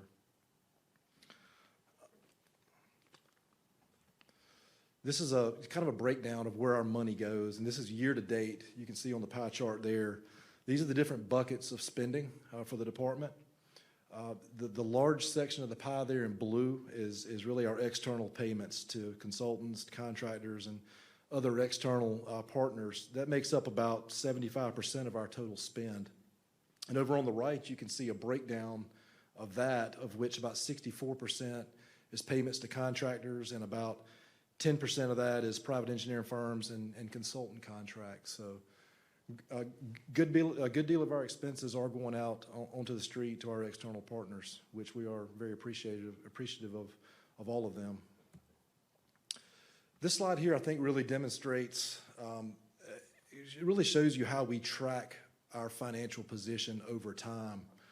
You can see this chart showing our projected cash balance. And about there, where you see that dotted line diverge from the solid line, that's about the April time period, so April of 2023. And you can see that there's so much data that goes into this projection of the cash balance in this forecast. It's a tremendous amount. It involves every program we have, our maintenance programs, our capital construction program, PE, right-of-way utilities. All those things roll into that number. And there's a lot of folks that work on this model. Stephanie King and her team in the fiscal group there. Stephanie King's our chief financial officer. Her and her team, as well as external partners like SAS, Ernst & Young, the chief's office, it's a collaborative effort to really develop this spend plan. And you can see that number going down. You can see the trend really starting now. The model is showing the cash balance starting to go down a little bit over time. That dash line I'll just highlight there, that is the dash line that shows that we're really kind of underspending right now. If you look at our current spend plan, we're trending behind it a little bit, anywhere from 8 to 10%. And if that trend continues, then our cash balance will be a little bit higher than that solid line that you see there. But the main message here is we are monitoring our spending, and we're looking out into the future and seeing what we're going to spend and making sure we stay in the right place really financially so that we stay out of trouble. A couple of quick slides. I won't get into detail on these, but we're looking at a couple other metrics to really analyze financial health. One of those is cash as a percentage of commitments. I showed that a $2.4 billion cash balance with the $8.6 billion in commitments. That ratio really tells us we're about 28% of cash versus commitments, which we think is a pretty healthy place. This chart really enables us to kind of monitor that metric and see where we're at any given time. And I skipped this one, but this is also a days cash on hand metric. What do we think is an appropriate number of days cash that we should have on hand at any given time? If that number gets too high, maybe we look at some ways to accelerate spending. If that number gets low, then we need to start taking action. Okay. Real quick, couple slides on STIP development. As everybody knows, the STIP's kind of in the process of going through the approvals to ultimately end up with a final approved STIP from Federal Highways. Back in April last year, the draft STIP was released. In July, we had some additional revenues thanks to our leadership and our General Assembly. We were blessed to have access to some additional revenues, which is key. In August, a revised STIP was developed in August of 22, and now here we are in June. We're about to be presenting the draft STIP, the final STIP to our board for the board to adopt it. The next step from there, it goes out to the MPOs, goes out to the RPOs, and gets their approval, and then ultimately it ends up with Federal Highways, which hopefully we can have an approved STIP by FHWA around the September timeframe. A couple of quick highlights on it. Between the last draft STIP and what you'll see in the final STIP, there were some changes.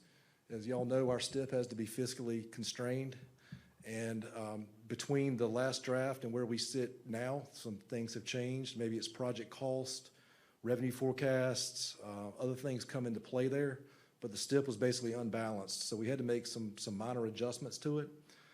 Some of the highlights there, about 41 projects were delayed for a year, 8 projects delayed 2 years, and 3 projects delayed 3, 4, or 5 years. So those are adjustments that we had to make, again, because we have to be fiscally constrained with our STIP. All right. Alternative delivery. Want to talk about this.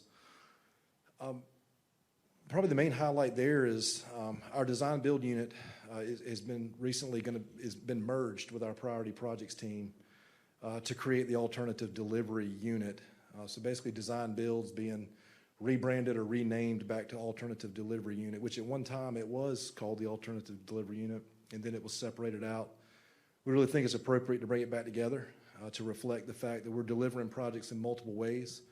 Design build, we've got CMGC, which is relatively new for us, Express Design Build and P3, all those things under one roof.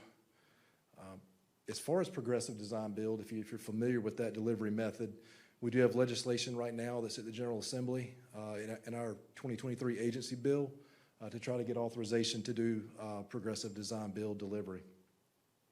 Some other things that are really going to be important in alternative delivery is really implementing a programmatic approach to selecting the right projects for the right delivery methods. Been working with Derek and Matt on trying to figure out a way to implement an approach like that. And then also refining our CMGC and progressive design build policies is going to be a really important thing for this team in the coming years. A little history, 2018 was when we got CMGC passed in the General Assembly. That was a pilot program for 5 projects up to $100 million apiece. In 2022, last year, we upped the dollar value of the projects from $100 million to $500 million per project. And in this current agency bill, we're seeking to expand the number of projects that we can pilot from 5 to 8. So making some changes there legislatively related to CMGC. We've got a handful of CMGC projects on the street. There's a breakout session that's going to be talking about a couple of these projects. I think it's a great opportunity if you're not familiar with CMGC to go in there and hear from some of the folks managing those projects on how that process works and how it's going. We're very excited about it. Some of the benefits we've seen, and I won't sit here and read them, but there's a lot of benefits to CMGC, and probably the main one in my mind is mitigating risk, which is something I'm going to talk about in just a minute. So my last topic is construction program delivery, and really I would maybe rebrand this designing with construction in mind. what are some things that are going to be key for us delivering our construction program and avoiding some of the pitfalls that we encounter when projects go live and they hit that let date? Kind of starting up with a 12-month let list, one thing that's very important to our industry partners, AGC and our contractors, is maintaining our delivery schedules, particularly our 12-month let list. Contractors really use this as a tool for planning their work. And when there's changes in our 12-month let list, it throws off their plans. They're thinking about where are my crews going next? What's that next project we're going to go after? Changes to that 12-month let list are something we really would like to emphasize and maybe get better at avoiding those types of changes. Managing risk is another key to success to delivering the program, and those things, not only in project development and pre-construction, but also managing risk through the duration of the construction project. Emphasis on constructability. I'm going to pick on Jennifer a little bit. That PM training, I didn't see anything on there about constructability, but that's okay. We do want to emphasize constructability and putting plans out that are constructible. And I was talking to Aaron Earwood the other day, and he kind of said we got to clear the hurdles, and I think that's key, because hurdles we encounter during construction, that equals time and that equals money. Timely response to issues, that's one thing that in my role prior to Director of Field Support, I was state construction engineer, and a lot of claims, a lot of issues float up to the central construction office. And I can tell you a lot of times those issues, you can trace that back to we didn't resolve issues in a timely manner.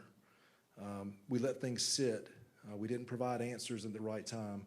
And that's not a design issue or a construction issue. A lot of times it's both. But we got to get better at providing timely responses. Cost containment, that's another key thing that we talk about. I mentioned the STIP, and projects had to slide in the program. Well, that's because costs go up. So when you think about cost containment, we think about it during design. Joe Humber talked about over-designing. We don't want to over-design. Are we putting out the right project? Are there opportunities there for, to minimize some right-of-way, or is there a cheaper way to build a bridge, or those sorts of things? And then cost containment during construction. Let's cut back on claims and change orders. And then finally, collaboration. And I thought Glenda's, she showed the picture of that telephone, and I was like, I like that picture, because to me, collaborate. I'd rather somebody pick up the phone and give me a call than have an email get buried that I miss. What's the challenge? Jennifer's presentation kind of hit on some of that. Decentralization, and not that that's a bad thing, but we develop projects out of a lot of places. There's a lot of hands there, a lot of project managers. I think it's over 120, 100. She's nodding. I'll say 120. A lot of folks managing projects, a lot of varying experience levels there. Out in the divisions, a lot of varying experience levels on the construction side of the house as well. External partners, we all know, challenge to delivery. We're dealing, our consultant partners is one thing, but you think about the railroad, you think about all the utilities we interact with. A lot of challenges there. And top right, you see leadership. It's probably your biggest challenge you got there is dealing with leadership. When they get involved, it's never good. So I like this graph at the top right because it really kind of says it all. Going from planning through construction, the cost to implement changes goes up as you go through that process. The earlier you can identify issues, it's cheaper. You can influence cost and things early on much more effectively than you can later in the process. But if we don't communicate, all those things there at the bottom are the issues or the consequences we're going to face if we don't do a little better job, all of us together, at communicating. There's lots of opportunities that are really baked into our processes. The PDN's a fantastic tool. It's got some formalized touch points and things in our process that we should be doing. Among those, risk management, post-construction assessments, CLEAR program is referenced in there. Constructability reviews are scattered throughout. Lots of touch points on the PDN.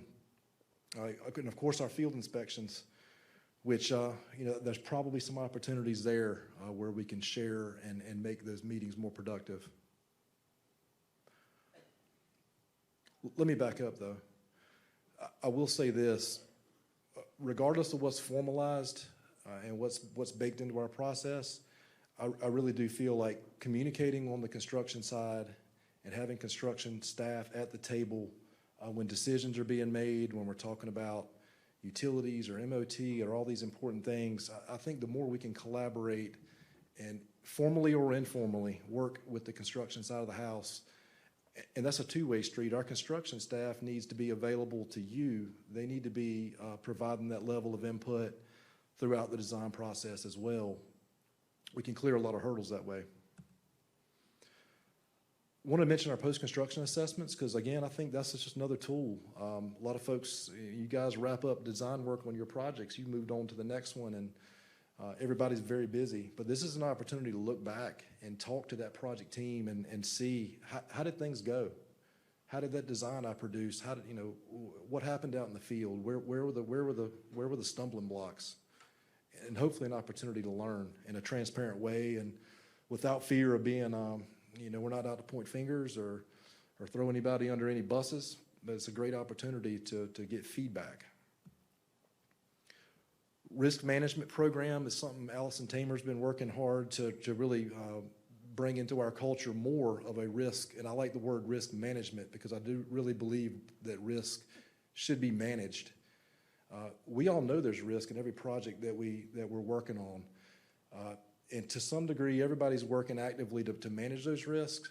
I do think there's some times in places where a formalized process can be tremendously helpful to keep everybody informed of the risk, monitor those risks, and then have some accountability there that these issues are being solved and we're bringing the right people to the table. Our CLEAR program, if you haven't heard of that, it's an exchange where we can really record those lessons learned and advice from others and have as a repository where folks can dig out and see, has this issue been dealt with in other places? Where can I find that information and share those practices? I would encourage you to visit the CLEAR website. Formal constructability reviews, always a tool that we have. We've done 61 of them in the last 10 years, and when I saw that number, I said, that's kind of low. I think there's probably more opportunities out there where a formal constructability review would be needed. And when I say formal, I mean involving the contractor as well as the project team looking to figure out a problem. So I would just encourage, if you have a situation where you're dealing with something where some contractor input would be of a benefit, take advantage of this program. And I'm getting close to the end, I promise. Resident Engineer's Guide. This is something I'm really happy to steal Matt's ideas because Matt comes up with lots of good ideas. And so the PM Guide came out and I started getting jealous. I said, we need to have a Resident Engineer's Guide. So we started work on that last year.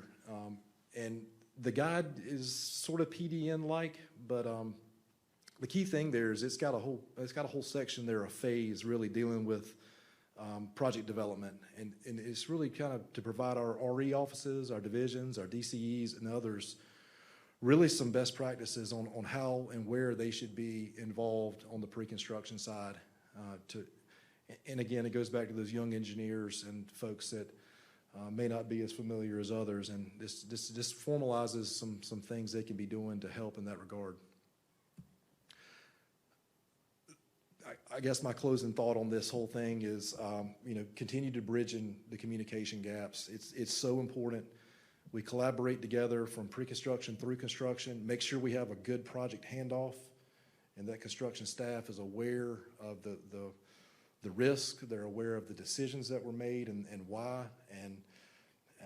but also kind of working together to minimize risk throughout the process. And then finally, that closing that loop is always important. So with that, I'm done. Thank you all very much for everything that you do. Thank you.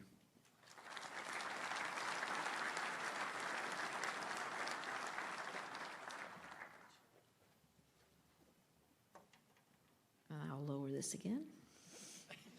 Thank you, Boyd. That was, I appreciate all the things you had to say. And I don't know if you mentioned the audit, but, we just finished, the auditor's office just finished their audit of NCDOT, and we are financially sound, clear of,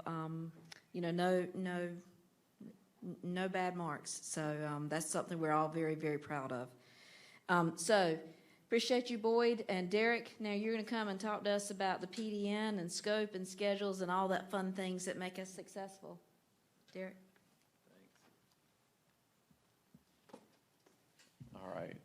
As Gene's coming up here, just want to remind everyone that we are going to take questions at the end, and if you have a question, you just submit it through the Slido app, because that's how we're going to do that. And Eugene and Terry will read those at the end as we get there. So good afternoon. I really appreciate all of y'all being here today. It's great to see a packed house, and just know that after I get done, there's a break, and so you'll get a minute to get up and really move around. It's actually a 30-minute break, so have an opportunity for networking. So as Glenda said, today I'm going to talk a little bit about the PDN, try to highlight some best practices and thoughts, and a little bit on the scope and the schedule.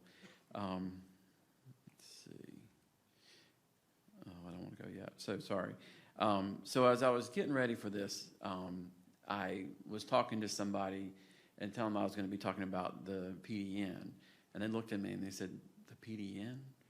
I've heard of a PDA, a public display of affection, but what's the PDN? So, there may still be a little bit of confusion out there, but I'm pretty sure that most of you in the room today know that the PDN is the Project Delivery Network. I feel like when we rolled the PDN out, it was kind of like this new kid. And a lot of people were really not sure about, they weren't sure they wanted to be friends with this person. And, is this going to be a lasting relationship, but now we're kind of moving into a phase of where the PDN's growing up, and it's kind of in that awkward middle school years, where things are changing, and it's kind of a rough season. But just as, those kids grow up and become mature adults, just like the rest of us, the PDN is also growing, and it's also growing up, and it's changing. It's going to get refined as it grows, and I really feel like you're hearing a common theme today. As we develop and change, we keep having new things that we have to learn. So the point of this whole corny comparison is that, the PDN probably needs a little PDA, just like those middle schoolers did, okay? I know everybody really, a lot of times they cringe when they hear the word PDN. So, all right. So now that I got your attention, let's actually do a Slido question and find out just how familiar you are with the PDN. So I'll give you a second to look at those questions.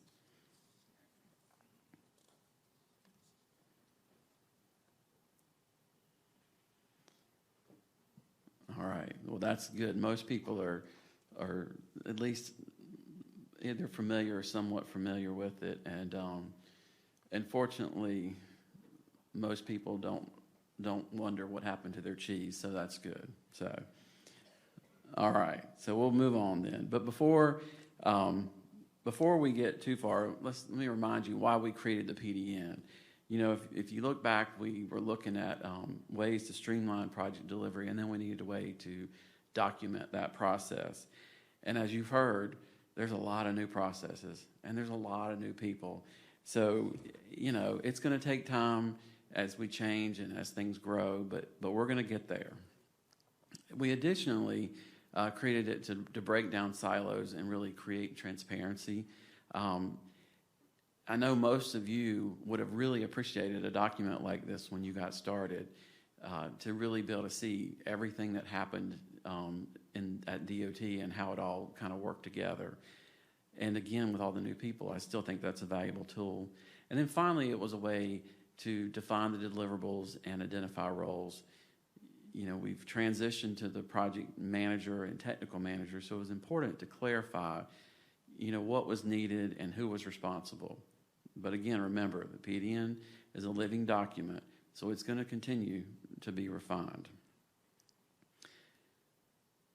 Now, as most people, looked at the PDN, they probably thought, oh, it's a process map. I can use that to figure out how to develop my project more efficiently.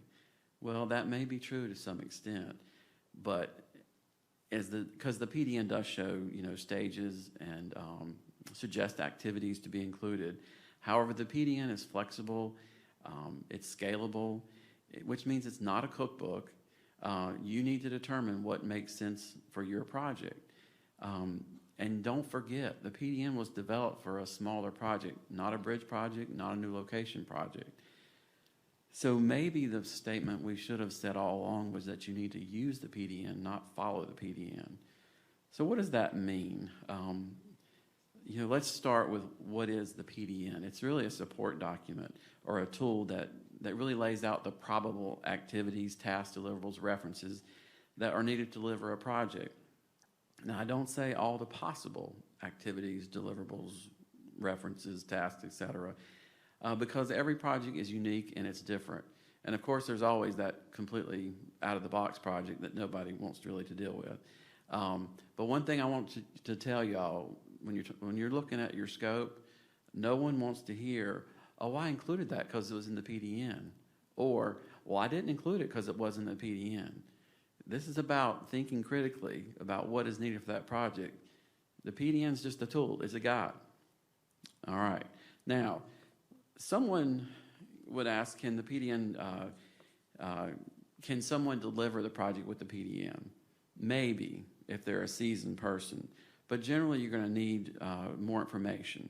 So imagine when you first got started in your field and someone handed you the roadway design manual or the project management guide or the hydraulics guide or all the other guides that we've talked about. You'd have some really good information, but you really couldn't do your job without a little bit of further guidance. Now, eventually, that manual or guide, it would become your Bible. And you would be able to quote chapter and verse. Now, I'm not going to tell you the PDN's the Bible, but it does reference, similarly, chapter and verse. And it is a really great guide to project delivery. Each activity has links for more information that helps to inform and guide and help you understand what needs to be accomplished. The PDN should be used as a tool for developing your project scope and schedule. The key deliverables and activities should be built into your MS project schedule and scope so that the project manager and the team can really know what they need to do. The scoping tool is built so that you can pick the activities and deliverables that are needed to put into your schedule. Also, the PDN provides clear language and identifiers that helps to provide the consistency and transparency so that we all understand. We can all speak with one voice, which is going to help us to accomplish more and have a stronger team. The PDN, what it is not. So the PDN was developed for everyone to use, but it's not the project management guide. That's a separate tool that's focused on what project managers do. Remember that the PDN project manager refers to the person managing the project scope, schedule, budget, risk, and quality. Most of us refer to ourselves as PMs, but in the PDN, we're probably actually activity leads or technical leads. Now, I'm not saying that you don't have a scope, schedule, budget, that you don't need to manage risk and quality as a part of your day-to-day work.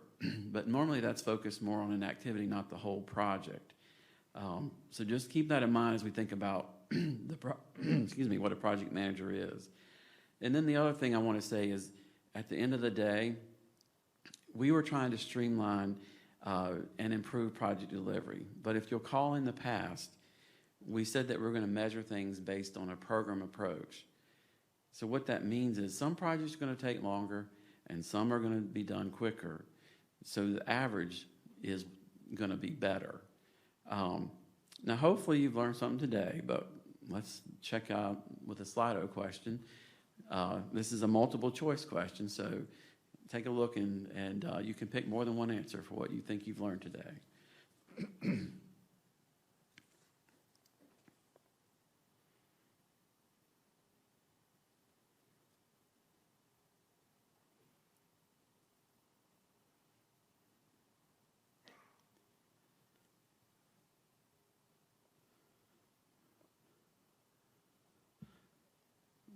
We've got a lot of answers coming in, and most of them are high, so that's good. Let's see. And the PDN is not a four-letter word. That one's getting high up there. That's good to know. So, all right. So that's good. That's helpful. All right. Now, just a couple of thoughts about moving forward, kind of what's next. We've been discussing, would it be helpful to consider a bridge PDN or a new location PDN, and we were considering if that's something that would be helpful. It's something we're looking at. We're also looking at a draft scoping template that has the activities listed in more of a workflow versus the alphabetical order, because we're hoping that might make a little more sense. So that's something we're looking at. Additionally, we're looking at an MS project template, and reviewing one that has also things more in a project flow, and it's not just strictly based on this stage or that. It mixes things, and maybe in the sense of how we think about delivering a project. Roles and responsibilities, that's another thing that we're looking at. I want to help better represent that and get people to understand and better clarify that. And then finally, stage one improvements. This summer we'll be rolling out the updated version of the PDN, and it's going to have a lot of stuff that's changed in stage one. Really, we're going to be looking at the formatting and get it to be more consistent in the write-ups for stage one, as well as trying to shift some of the activities so they align better with either Express Design or the project scoping report. As I said, that'll come out in the summer update of the PDN. There'll be other changes. This will probably be the biggest change, but as always, there's a red line version, so you'll be able to see what we did change when we did it. Now, finally, as I walk away, what I don't want you to walk away saying is that Derek said we don't have to follow the PDN and that schedules don't matter, okay? What I want you to take away is that the PDN is a tool to help the team deliver the project to be more effective. And I've lost my note. And so that we can think more critically about how we're going to deliver this project. The PDN is only as good as you make it. And just remember, the PDN needs a little more PDA. All right. And if you have questions, I've listed my email, but you're also welcome to just send it to Sean and Jennifer to that email address. That works perfectly as well. So thank you for your time.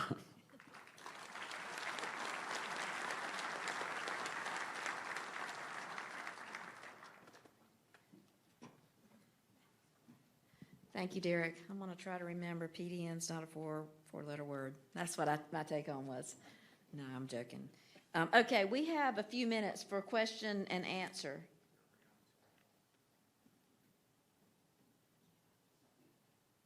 Okay, can I see that? Do I start at the bottom or the top? Start at the top. Okay. The first question is, at some point in the future, will there be a requirement for NCDOT PMs and/or consultant PMs to be certified or go through PM training and leadership program? Sean, Jennifer?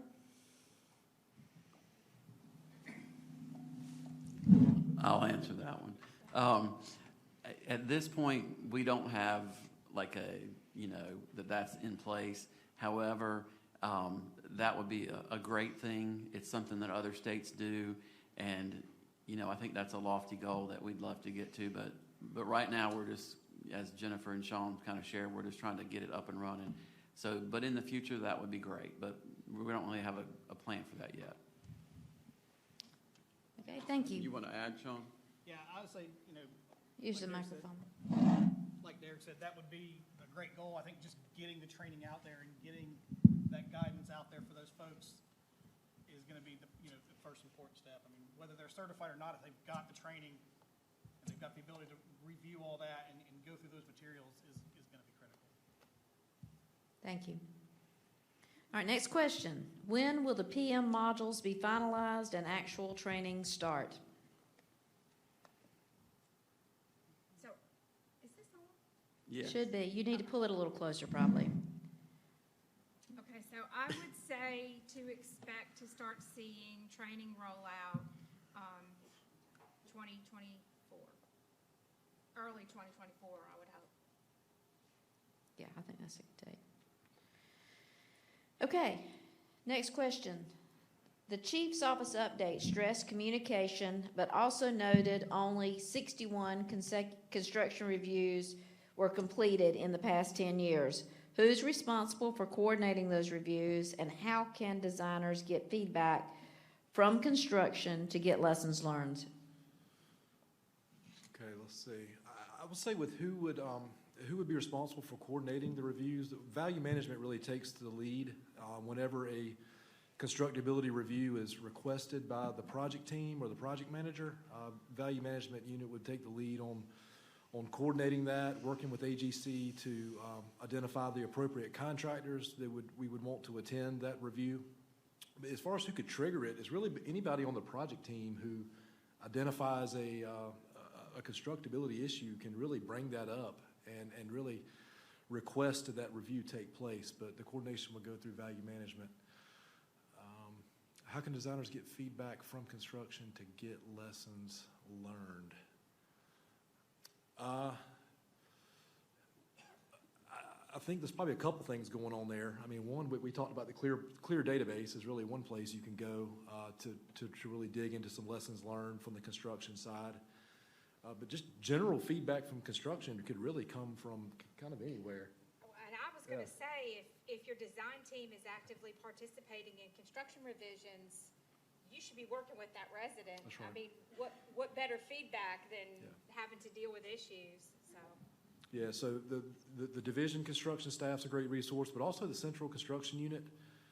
We've got, our area engineers scattered around the state that provide expertise in roadway and structures on the eastern and western sides of the state. We've got, regional bridge construction engineers, which are, tremendously knowledgeable when it comes to anything to deal with the structure, whether it's access or what can be built or how it's going to be built. Those folks are a tremendous resource. Thank you. Okay, next. What is the process to request or initiate a formal constructability review for division and central managed projects? Yeah, I think we answered that one. Okay. All right, how does the PDN tie into the Atlas workbench? So right now, I'll speak for Atlas. I think that Atlas has looked at changing their format a little bit to be more aligned with the PDN, but we're also just looking at ways to how we're going to better kind of document things, and so more to come on that. But I do think Atlas is looking at trying to reorganize the workbench to better align with the PDN. Thank you. And then two more questions, but they're kind of the same. It says, would consultants be invited to participate in PM training? And I touched on this a bit in my presentation, but the goal to start with would be to focus on DOT project managers, but we have discussed expanding and looking beyond that later on once we get our feet under us. Thank you. I think we have time for one more question, and this question is related to CMGC. How did the final dollars for cost compare to the estimate? I guess they're maybe talking about a project specifically. Yeah, that's a tough one to answer because we do have multiple projects that are out there being delivered using CMGC. How did the final cost compare to the estimate? I think you could ask that question about any project in our program, because if you go back to the original estimate, very few projects really end up coming in within our original project estimates. But really CMGC, it's really more of a function of in that process, the contractor is providing a price, an independent cost estimator is evaluating what the project should cost, and then our own internal staff is developing an estimate. And I will say, we've been successful for every CMGC project. With every work package we've had, we've been able to negotiate and come together on what we call a construction agreed price, and the projects have been able to move forward. So success there. Now, how that ties back to original estimate, that's a separate issue, separate question. Thank you. Now, there were several other questions that came in that we didn't get a chance to answer. And so what I would say is, if you didn't get your question answered, you see who's up here, and we're going to have a nice long 30-minute break coming up. And all of these people will be glad to help you in any way they can. And so will me and the other speakers that you've heard from today. So with that, let's give this panel a nice round of thank you. The booths are going to be opened down the hall and across the hall. And so please be back here at 3:45 for our last session of the day. Thank you. See, now I get to relax and enjoy your conference. Feel better? Oh, you're moderating over? Gotcha. Good job, everybody.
Ladies and gentlemen, invite you to come on in and find your seats again. We'd like to get started here in just a moment. Thank you.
Ladies and gentlemen, come on in and find your seats. We'd like to get started. Thank you.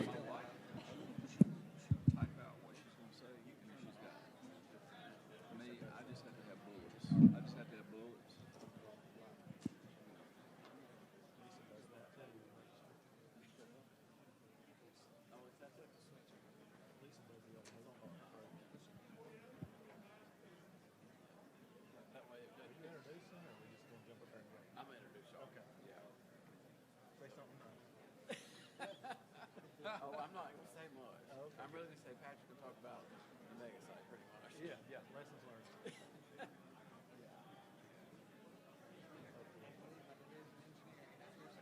Grab on and hold on tight.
Matt's going to try to push people in here so it'll be cool.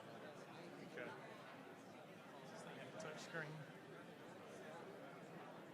Nope.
All right, everybody, if y'all could come on in and take your seat. We want to go ahead and get started with the last session. So if I could get everybody's attention to please take your seat and quiet down so we can go ahead and get started. Just again want to welcome you to the last general session today. We've got 3 different topics on large project delivery. They're all actually pretty exciting projects that DOT's been working on for the last year or so. And so the first we'll have Patrick Norman, and he's going to be talking about the mega site down in Division 8 with lessons learned. All right, thank you, Derek. I'll say thank you to Matt Clark for asking me to do this. It's kind of funny. We were talking about, well, we've had economic development projects going on in Division 8 for the last year and a half. We had 3 major wins, and I'll talk about those in a minute, but he asked me to come and talk about, well, what's it like to go through those types of pursuits, and then you can share some lessons learned, perhaps. And I said, well, I just learned a lesson. I should have kept more notes when we were going through it. So I'm going to try to share with you a little bit about kind of what to expect. Hopefully we get more of these as a state, so it'll be something that we can be prepared for. So first, just want to think about, when we're talking about major economic development projects, we have those of all shapes and sizes, right? We may build, as a department, we may work with an industry to build a turn lane or a small access road, but I'm really talking about the big ones that are bringing in hundreds of millions or billions of dollars, and then, you know, multiple hundreds of jobs, even sometimes multiple thousands of jobs. So that's kind of what we're looking at. And in each of those cases, we're going to have some semblance of DOT involvement of all scales. We got a couple that have $250,000 or $250 million in roadway improvements associated, a couple that are smaller scale, but I think you'll see us throughout the presentation, there's a lot of similarities, regardless of the size, on kind of what it takes for us to get to the finish line. So just a quick recap for everybody. As I mentioned, we've had the fortunate opportunity to be part of some of the biggest economic development pursuits or economic development wins in the state in the last year and a half. Just go through these real quick. I'm not going to read every detail of the slides, but you can see we started out in December of 21 at the Greensboro-Randolph mega site with the Toyota battery manufacturing plant. They had an initial announcement in December and then followed up in August of 22 with a significant number of investments and jobs. DOT's involvement there is not only roadway work, but it's kind of unique in the fact that we're actually managing the site grading process too, so a lot of work going into that. Triangle Innovation Point mega site in Chatham County. That's where the VinFast automobile manufacturing facility and battery plant's going. They announced in March of 2022, you can see there a $4 billion investment and over 7,500 jobs. That is coming in multiple phases, but the first OEM is the state, so that was a big deal for the state of North Carolina. So happy to have that in Chatham County. The following September in Chatham County as well, at the Chatham Advanced Manufacturing Site, just west of Siler City on 421, we had Wolfspeed. Wolfspeed is the single largest investment in the economic development world what North Carolina has ever seen at $5 billion. And just over 1,800 jobs, but they're going to build a semiconductor manufacturing facility there. And I put this fourth one on here, not because it's similar in scale or scope to those projects, but it's a huge project for the area that it's in. Scotland County is an economically distressed county, so 440 jobs and $85 million in investment in this location was huge for that area. Transformational from what their locals tell us. So it's a big deal there, but again, some of the same problems you have with the big projects you're going to have with a small project like that. So as you can see, a lot of work in a little less than a year. We already had, like every other division, we have a pretty substantial STEP program going on, a lot of complex projects with U.S. Opens and other things like that. So to add another, $500 million in projects to your portfolio that need to be delivered in an expedited fashion, it just adds a little extra stress to the workload. So I'll give kudos to the entire Division 8 team. They have stepped up. All of our industry partners have stepped up, and I think we're being pretty successful thus far. So, we could have looked at that as an obstacle. I try to be positive with my perspective, but I try to look at those as opportunities, right? We could have thrown our hands up and said, we can't do this, but, we took it head on, and I think through the process we've learned a ton, and I think it's better prepared us for the future as we move forward, and I think our industry partners would share the same sentiments. And so out of respect to the folks on the screen, we're still working through these projects with these different industries, so I'm not going to get into the details of each specific project and name names, just because I want to maintain those relationships. We've had some struggles with some, and some have been better than others, but I just want to maintain that good, respectful relationship. So I'm not going to mention any names as we move through it. So what to expect? So if you would have asked me in about June of 2021, about 3 months after I took this job, what are you going to do when Toyota comes knocking? That was my face. I'm like, I don't know.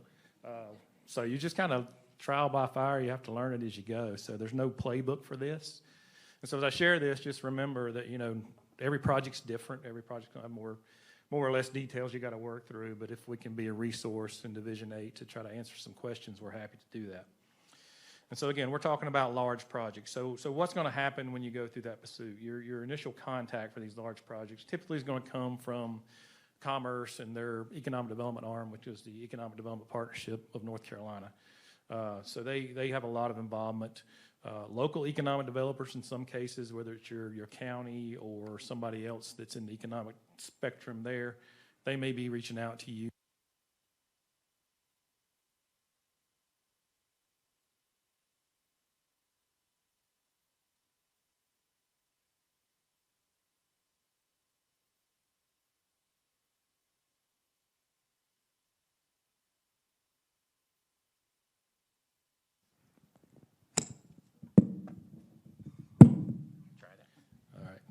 Got the hook early, didn't I? Yeah. So moving on, additionally, site owners, these folks that are trying to promote economic development, they own these thousands of acre sites, right?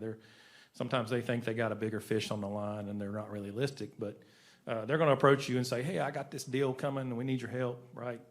Always run it back through Commerce and EDP&C. So they're the ones that are going to have the serious contenders, the serious projects.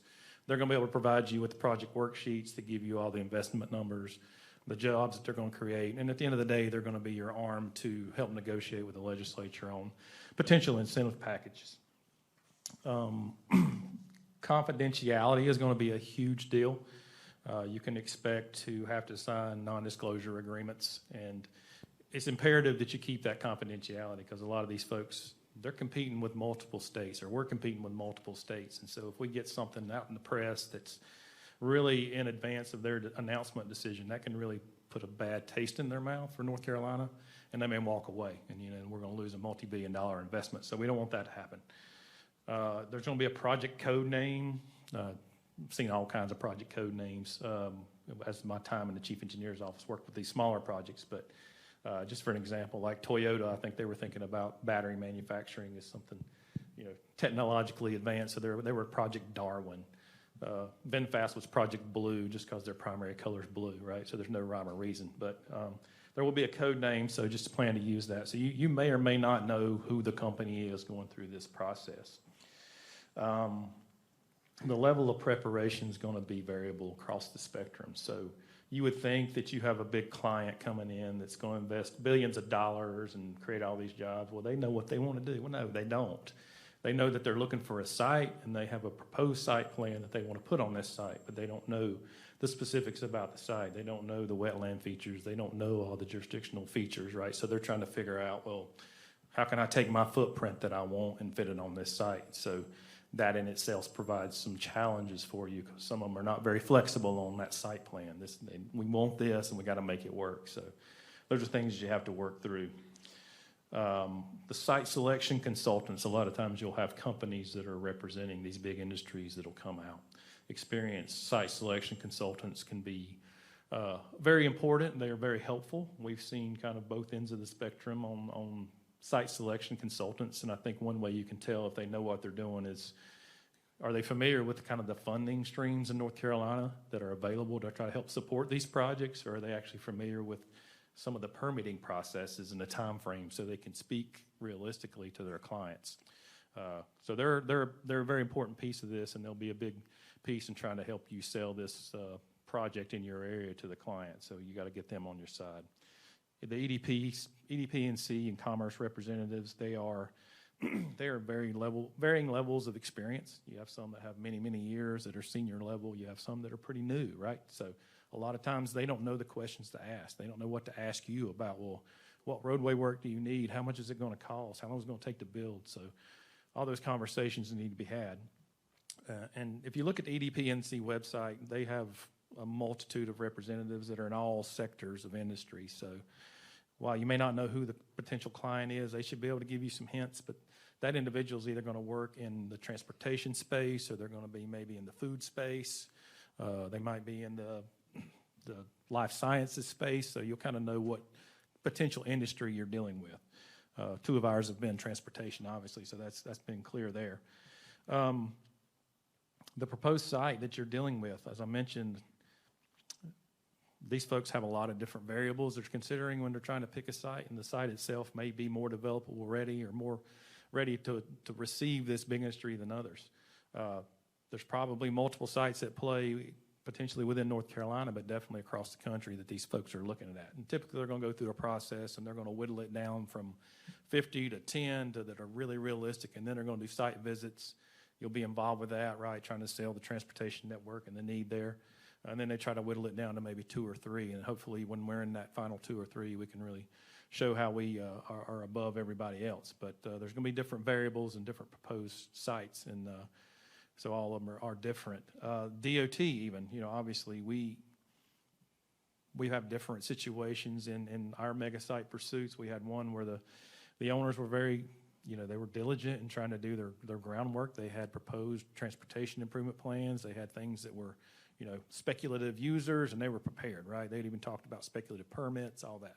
We had others, they hadn't scratched the surface, right? So we were working from basically scratch to try to come up with a concept to help, develop the transportation needs, and I'll show you some more of that soon. Additionally, utilities are going to be a huge factor, right? So you got to have sewer, water, you have major power typically at these locations, your broadband, all those different things need to be there. So a lot of sites, some are ready, some are not. Some are going to require multiple years of utility improvements to get prepared, but that's something that some of these big industries are prepared to take on as these large sites become less and less available. And so encourage your local site owners and your economic developers to try to be judicious in spending some money to try to get prepared for these things, because it's only going to help you in the future. And if you're not familiar with the sites in your area, the North Carolina Commerce does have a certified sites group. I've been on that committee for the last 4 years, and there's various sites across the state. So if you want to look at kind of the things that might be going on in your area, the Certified Sites website's a good place to go, and you can see each one of those is active. And that's a good program that you can get folks involved with, because it really makes them go through some due diligence and looking at environmental features and geotechnical information, utility extensions, all that stuff to kind of get them to where they're so-called site ready. And moving on, continuing with what to expect. You can expect this is going to be a very fast-paced pursuit. It's going to be fast and furious, and it's going to come in waves potentially in some projects. The time commitment is going to be significant. It may be spread over multiple months, or it might come over a period of weeks. Just kind of depends on what step in the process that client is. Of our projects, one of these took about 6 months to go from initial visit through final announcement. I was in Greensboro, I was in Raleigh, I was in Sanford and different places, just talking to these folks, and it took about 6 months and a lot of meetings in various locations. Another one was kind of on again, off again, and then they kind of disappeared. And then what I heard is one of their primary sites in another state disappeared, and they were like, well, this is our number 2, we got to jump, and we turned it around in about 30 days. So we spent a lot of time at EDP and C offices with these folks, meeting with them and going through the various steps in the process. The others were a little different. They were a little slower paced. One of them, we dealt more with the local economic developer and the owner directly versus EDP and C. EDP and C was kind of on the periphery, just kind of saying, hey, keep us updated what you need, and we'll go ask for it, right? But that's atypical, I would say. And then the other one was, I wish we would have been more involved. That was an interesting situation where EDP and C and the developer were both kind of catering to the legislature to say, well, this is what we need to make this happen. And none of them at any one time ever asked us, well, DOT, you're going to put $10 million into the road improvements. Do you need more? is that enough, right? Nobody ever asked us that situation, so we got a major announcement, and everybody's like, well, okay, go build your project. Well, it would have been nice to have been at the table to say, well, we need a few million more dollars to try to help us facilitate this, but it is what it is. We're working through it, but try to be engaged at that as much as possible, and don't let them lose sight of the transportation need. Be ready to react to changes. Site plans are going to change frequently. As I mentioned, they're trying to fit this thing on a site that may not be ready for what they want to do, so they might have to make changes. Through the process, their development plans may change. They may increase job numbers. They may decrease job numbers, right? So we had one situation where they increased job numbers, but then they decided they were going to change their traffic flow through the site. So we had 2 interchanges pretty much designed, and they changed their traffic flow. What we thought was going to be a 90-10 split ended up being about a 50-50 split, and so we had to totally redesign an interchange. So those things will happen, so be prepared for those. Hopefully you can read that. This is just an example of one of the RFQs we got from one of the industries. This was one of the more fast-paced ones. So this talks about just a quick snapshot from the highway connections. You can read through that. But the basics of it is they were wanting 2 new roadway facilities, multi-lane divided roadway facilities, to and from their site to the closest primary highway, right? So that was something that we got, and we had about a week to turn around not only a concept, but a cost estimate. And so that was really something that was a challenge for us, and I'll talk about our estimating tool in a minute, but we worked really closely with the Central Estimating Group, John Weathersby and his team, and gave us a lot of good information and things that we could share. You can see the rail portion there too. Obviously, there's a lot that goes into that. There's more than just highways involved with these. A lot of these industries have a heavy rail presence. I didn't include it here, but there's always also comments about ports and other staging areas for trucks and things like that that are really kind of expansive, that just beyond, division of a highway. So there's a lot of coordination that has to go on there too. Try not to learn lessons the hard way, but it seems like you don't learn the lessons till you go through it, but here we are. So I can't overstate how important schedule is. Schedule drives everything with your project, and you can expect that these projects are going to be desired on an accelerated schedule, and I mean short order, right? On the last slide I showed you, that conversation was being held in early 2022, and they wanted delivery of the project in Q2 of 2024. We hadn't started doing anything yet. We didn't have done preliminary engineering, permitting, so you can see it comes with challenges. So you got to be thinking about what can you do there to talk about phasing. What can you do to try to make sure you get them at least a temporary access point? You may be in conversations with them about, well, how am I going to route traffic during construction through the existing secondary network? So they may be relying heavily on you as a department to talk about how we get people to and from the site as we're building up. Luckily, most of these things, they don't have that 7,500 people there day one. They may have a few hundred, and then it ramps up over a period of months. But something they're going to be leaning heavily on the DOT to try to figure out how to get people in and out of. So identifying critical path items as you would with any other project is something that you need to do. Figure out what your problems are. Obviously, permitting, utilities, right-of-way, those are the typical things we deal with now. It's not uncommon in these two. It's the same type of problem, just something you got to do more quickly. And so touching on permits, that with all of these projects, that's something that's been of key, right? So these folks don't know what it takes to get a permit, right? Most of them haven't worked in North Carolina before, so there's a lot of work that goes into that. So getting to a permit type resolution early is important. You want to make sure that you get the stakeholders involved. Environmental Policy Unit, I'll give a shout out to Colin wherever he's at. He's in here somewhere. I think there was a period of time where when Colin saw my phone or my name on his phone, he didn't want to answer it because he was like, well, what now, right? So get Colin and his team or whoever your rep is and EPU involved early. They have relationships with the agencies. They have relationships with other practitioners in the environmental space that can help you try to work through this process. But get all the stakeholders involved early on. Utilities, all the utility providers are important, not only the site owner, utilities, anything that touches this project or anything that makes this project complete is going to be part of that permitting package. A lot of the folks in the private industry have probably dealt with that on just normal site development, but in DOT, that's not something we deal with on the regular, right? So It's very key to try to get everybody involved. Engage with the agencies early. Have those conversations. Again, trying to figure out what your permit type is going to be is extremely important. Ideally, we'd love to work under nationwide thresholds, but you can imagine a site that's typically big with the transportation improvements and all the utilities that have to be run.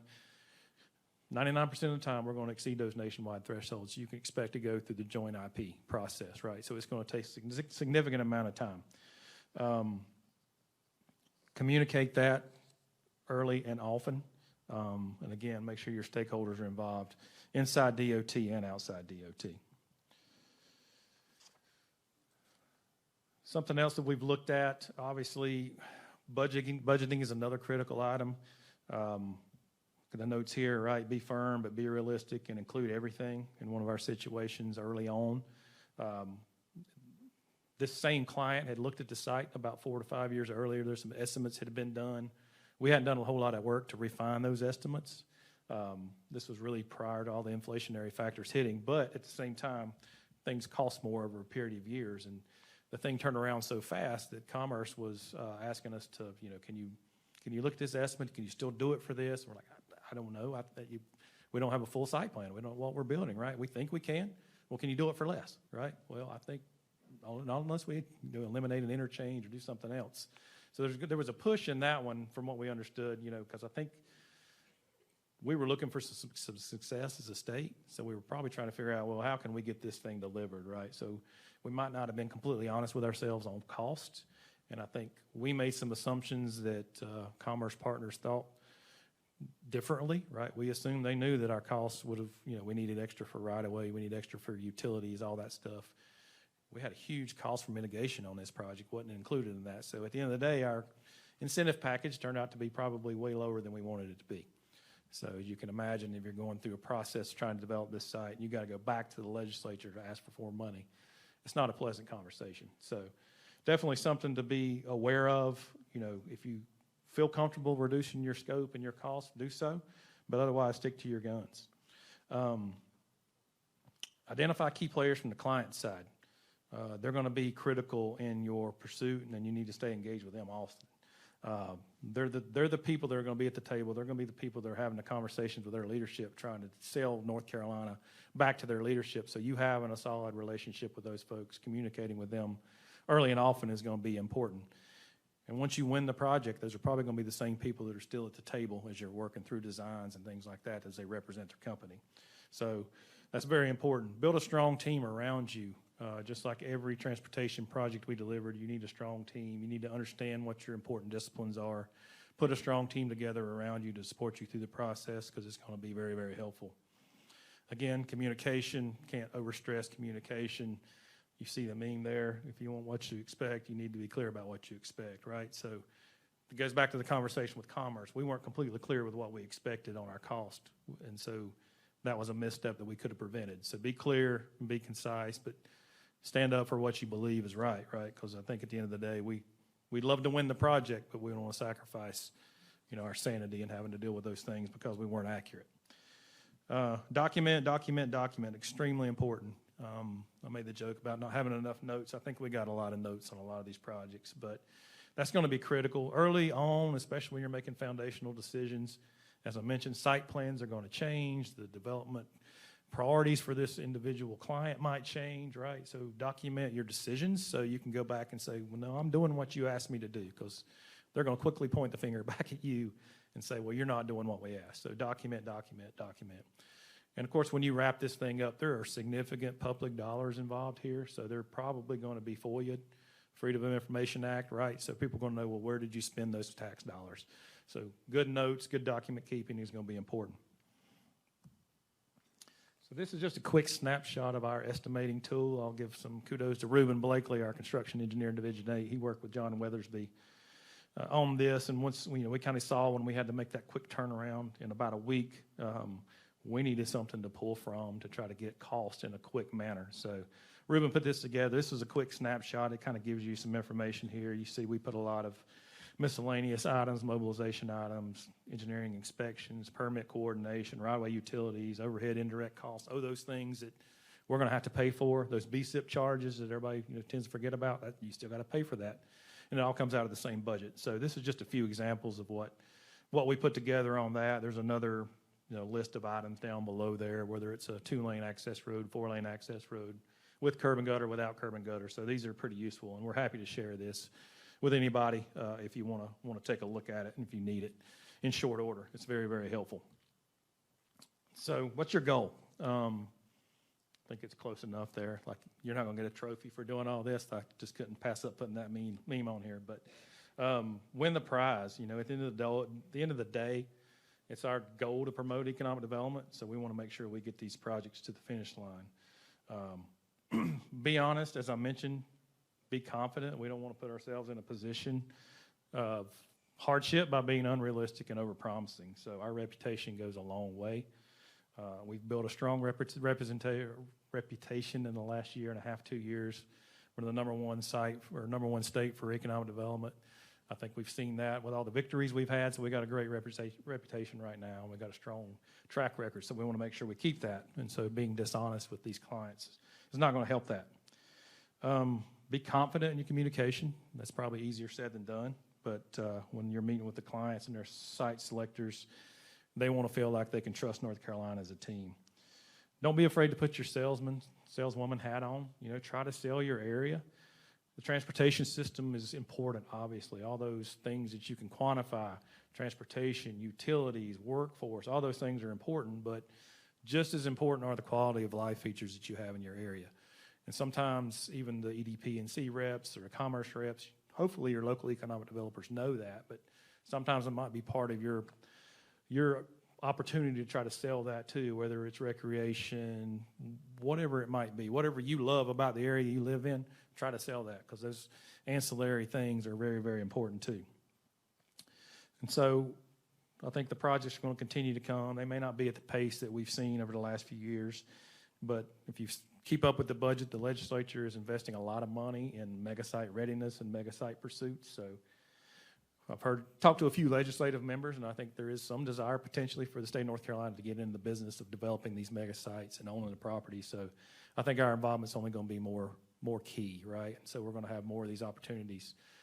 Ruben and I got the opportunity to work with EDP&C on their mega site readiness program. They're studying 20 or so sites across the state, and we got to look at a lot of those. So they stretch from the western half of the state all the way to the eastern half of the state. So just be expecting that there's going to be more of this to come, so we want to make sure that we're prepared. So now what? Well, you've landed the big fish, you got it to the finish line. Well, now the actual work begins. All the fun announcements with the governor and the legislative leadership, all that's gone away, right? So now we're back to doing what we do best, right? Delivering transportation projects. All your other partners, you're going to find out real quick that, not to speak ill of anybody, but they're going to disappear, right? All those local economic developers and the folks who were pushing this thing to the finish line, well, all of a sudden, that's a DOT project. I have nothing to do with that, right? So, just as we're normally used to, right, we're the bad guys in a lot of situations.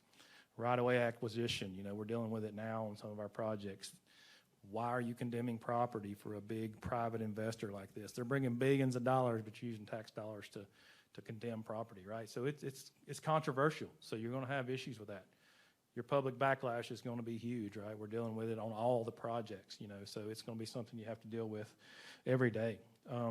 So now you got to follow through with meeting those milestones you promised. You got to get the permits in those time frames you promised. You got to deliver the plans. Get right-of-way utilities, and you got to get the construction done in the time frame you promised. So that's when we deliver on all the goods, right? That's when we make ourselves look good. So not going to be easy, not going to be without headaches, but I think at the end of the day, with our industry partners in the consulting world, obviously in the construction world, I think we'll be successful if we put our minds to it and just keep moving forward. And I think at the end of the day, the goal is we can all look back one day and say, well, I had part of that project, and it made a huge difference in that community. And I think at the end of the day, that's what it's all about. So I think that's all I got. Thank you.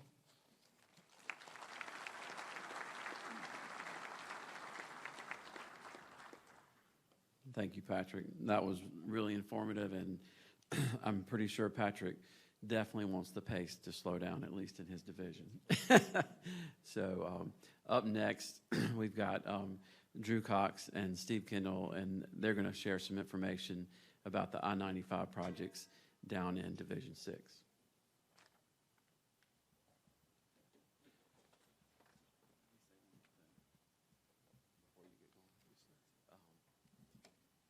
One other thing I just wanted to mention, we are going to be taking questions at the end, just like the last session. So if you've got questions, you can go ahead and start putting those in the Slido app, and then we'll do it at the end for all three. Thanks.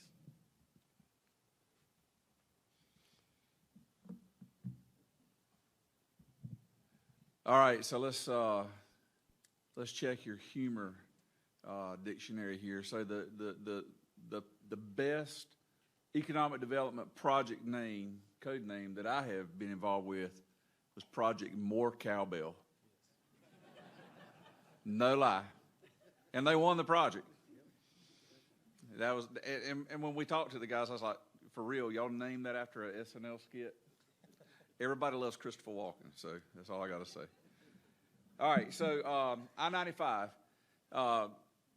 You know, I think back a long time ago before I had any idea what I wanted to do, and I remember faintly, I mean, as a tiny kid, we grew up in North Carolina, but close to the Myrtle Beach area, and I remember riding across the old swing bridge in Little River crossing the Intercoastal Waterway, and this new high-rise bridge that we're building for Highway 17 over the Intercoastal Waterway, and I thought that was so cool. And if you think about what we get to do every day, sometimes it's easy to get caught up in the drudgery of what we do, the schedules of what we do. Sometimes we feel like we're getting beat over the head with schedules or just anything else. It's pretty dang cool what we get to do every day. And hopefully in your career, you get to work on a signature project. Well, I can't claim that I was there at the beginning of this. My predecessor, Greg Burns, and Steve Kendall have been with this from the very beginning, but it is so cool to be involved with a project like Widening 95. So if you think about it, if you got kids, you've watched Cars the movie, Route 66, the American Spirit, New York to Miami. I mean, what other highway could inspire south of the border, right? I mean, 95 is a huge deal, and if you go back and look at it, from the time that the legislation was enacted in 1956 to create Interstate 95. North Carolina was underway with it. You had sections around Dunn and Benson, that area going from Division 6 up into Division 4 was completed. Some of it prior to 61, but we had about a 51-mile section completed by 1961, and also, surprisingly, down around the St. Paul's Lumberton area, we had a short section of 95 complete. And you could tell it was completed in the 50s and early 60s if you have all driven on it, and I'm sure you have. But, you know, we had that going on, and then in Kevin Bowen's second favorite state of New Jersey, the last section was completed in 2018. So you got a contiguous route from the main Canadian border down to Miami. It's close to 2,000 miles of highway.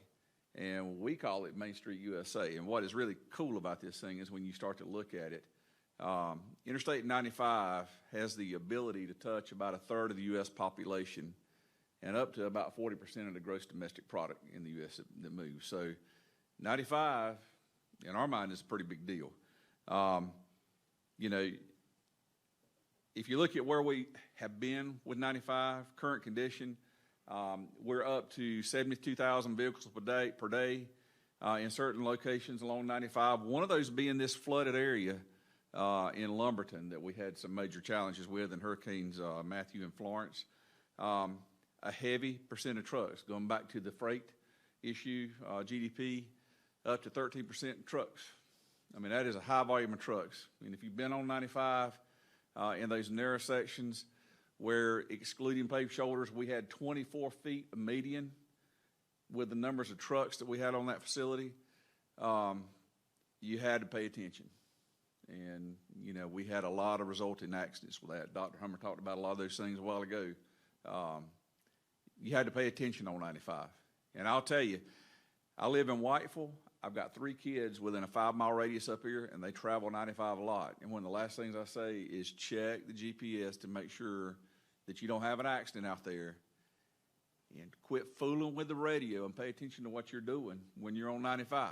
And you all know it if you've traveled 95. You have to pay attention to what you're doing there.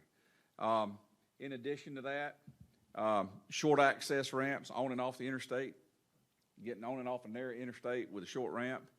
Some of those ramps with access roads tied into them, so we got two-way traffic on the ramps. In the 50s, that's a super highway, but now that's a problem. And so we've got those things along 95. You've got, in addition to that, low bridges. You know, we've gone through some projects to raise bridges on 95, and even with that, we went back and looked. In the last 18 months, we've had reported 18 bridge strikes. And I say reported because we get them where we didn't know we had them struck, and we come across them. So if you think about what that means, we've gotten very familiar with heat straightening and what that means for metal beams. When you close a lane on 75 or you close two lanes on 75, if you've been caught in it, you know a 5, 6, 7 mile backup can happen very quickly. It's just not a good place to be. And then the residual accidents that happen in those backups, we've had some pretty bad accidents with those. So a lot of challenges with the 95, and then in addition, we've got some flood-prone areas. And I will tell you, in Hurricanes Matthew and Florence, in 2016, with the first storm that came in, the local DOT, our local staff, was distracted from response in Robeson County. I mean, we almost had a humanitarian crisis with the numbers of people that were stranded on the interstate. So if you think, close the interstate at the last interchange before you have flood. I mean, that's what our policy has always been. The numbers of people that we had stuck in Lumberton with no gas, no food, no water, no restrooms, no place to stay, nowhere to go. I mean, it took away from the response that we had. And thank goodness when we repeated that whole process in 2018, when we had this flooding with our second storm in 2 years, we were able to get support from the chief's office and STOC. We worked with Virginia and South Carolina to detour traffic out of the state, and it made a major difference. But the bottom line is, when we had the opportunity to come in and do work on 95, it was something we definitely wanted to try to address. Construction on 95, if you've not driven on 95, please come visit. We've got 54 miles of I-95 under construction at this point. We're going from I-40 down to just south of 95 Business in Fayetteville, and then from Hope Mills just south of Fayetteville down to I-74 in Robeson County. That's widened to 8 lanes. And thank goodness we're going to be in a situation where the first project that was let from mile marker 55 up to 71, which is south of Dunn, that'll be completed in 2025.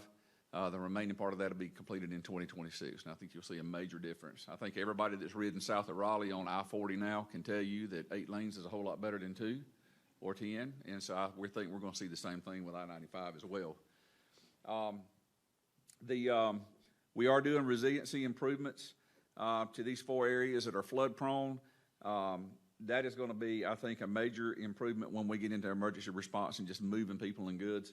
As a matter of fact, the Black River, Mingo Swamp between Fayetteville and Dunn, we're raising that bridge 7 feet. The Lumber River, if you can believe this, in an urban area, the Lumber River Bridge will be 13 feet higher than it is today. Constructability. That's a challenge on that project. It's a major challenge, but I think it's a worthwhile effort to get where we need to be.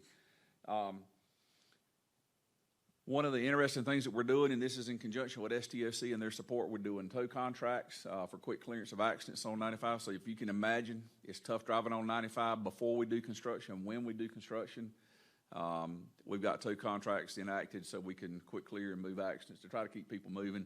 A lot of things that we did ahead of time with these projects to go ahead and prep detour routes for times that we knew we were going to have detours.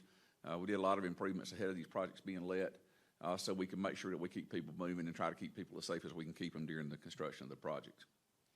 All right, so accelerated delivery. Glenda's talking earlier about we're trying to move quicker and we're losing quality. So the goal that we have is we want to do things quicker and we want to do them better all at the same time. So we're kind of like the greedy kid, right?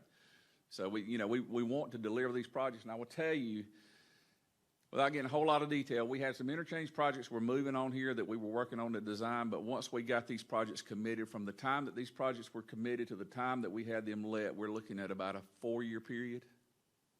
So you think about the normal process that we have for delivery, And I can tell you, this man here, Steve Kendall, he is a lot of fun to work with. He was under a lot of stress, he and his team. It was. You think about what a division manages day in, day out, the amount of projects that we're doing and how we do things, and then you throw this in their lap on top of that. It was a major, major undertaking. So, you know, the thing that I think was important for us from the very beginning is we partnered with a PEF or a firm to come along beside us to help us manage the projects along this corridor. And that was absolutely critical, and we have been hand in hand, a tight partnership from the very beginning on this, and I think it's one of the reasons that we've had success on this project, and I just want to underscore how critical that was. So if you get into a situation where you're seeing the opportunity to chase projects like this, that was good for us. So it was aside from the firms that we pulled alongside to help with design and the other aspects of the projects, we had a firm to help us manage the projects. That was something that was real important to this process.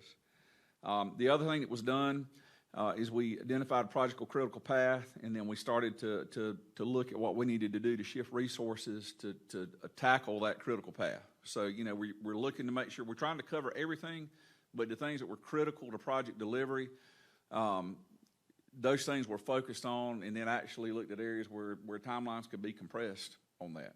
So the whole time, delivery is at the forefront of what we're doing.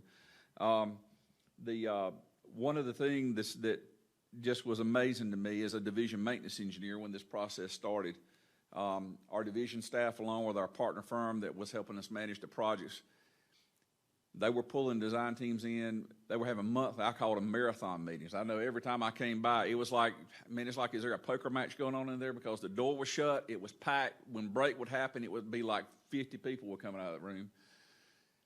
They locked themselves in a room and they worked out details, and I think that's great because when we had issues, it wasn't that you had to pick up a phone, send an email, do a Teams meeting. You were there across the table from each other. They were working it out, hammering out the details. And y'all know as well as I do, meetings like that every month on your calendar can start to become a drag. These folks were committed to the process and what they were doing, and they stuck with it. And I think that's one of the reasons that we turned out some really good work in what we did with these projects. I know we're moving towards this now, but the documents for this, we got them in 12 months. Our environmental folks were just amazing with that. Two things that we did that really helped this process is we got approval to perform early acquisition of right-of-way for total takes and relocations, and we also got permission to begin doing clearing ahead of utilities. Again, it's what can we do to make the path straight to deliver the project? We went out and cleared a bunch of trees. We got things in order so that when utility companies came, they had no excuse. They had a clear path to go. Project challenges. You know, there's no way to deliver projects like this without challenges. And we've had our fair share on this. And I think that's okay. That's all opportunities to grow. So one of the challenges, I've said we communicated well, but that was a challenge, was communication. There's no way to handle a schedule like this and look at the number of contributing members that we had, team members that we had on this, and not expect that we're going to have challenges with communication. And the thing I would tell you with something like this is just something that our folks and the team members that we've been working with on this have just got after it. I mean, they have stuck with it, you know, and I don't think we've had situations pop up where somebody missed something that you have people pointing a finger saying, hey, you did this wrong, why aren't you doing this? Everybody had a spirit of trying to help one another with this. And again, I think that's why we've been able to count on each other and know that we had each other's back. And again, the ultimate goal was we get to work on a very cool project. So that's been a challenge, but it's been something I think that's been a positive. Information management. No way to handle the kind of volume of work on this that we've handled without having organization in what we're doing. And again, I'm going to go back to our division team and the firm that we pulled alongside to help us manage the projects along this corridor. Were key in helping us keep things organized, helping us have some sanity while this was going on. You got to manage your information when you're doing something this large.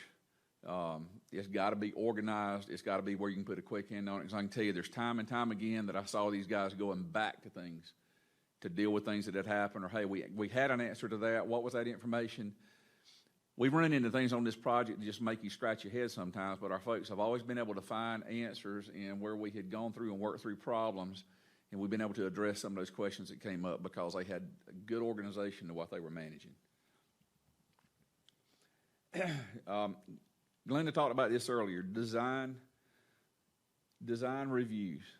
And what I will tell you on this is, I know as a department we're counting on you folks as firms that we're working with to give us designs that we can take and go with. But at the same time, we know that we got a responsibility to review what's going on.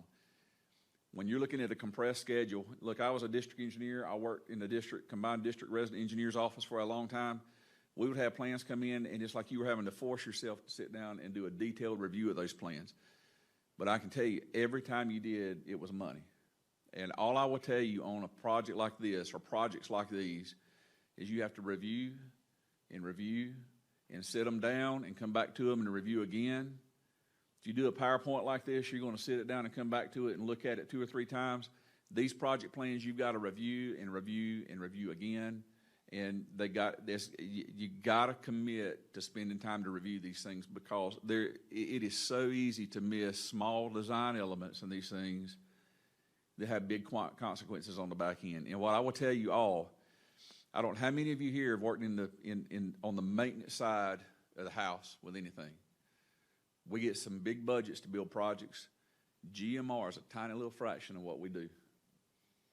There is not opportunity to correct mistakes on this. When we accept a project and 3 years later we find a problem, it is a massive undertaking to go find money to address that. You do not have money in your budget. So the deal is we get one time to get it right.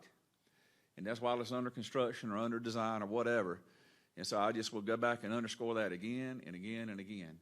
Review and re-review and take your time to do that.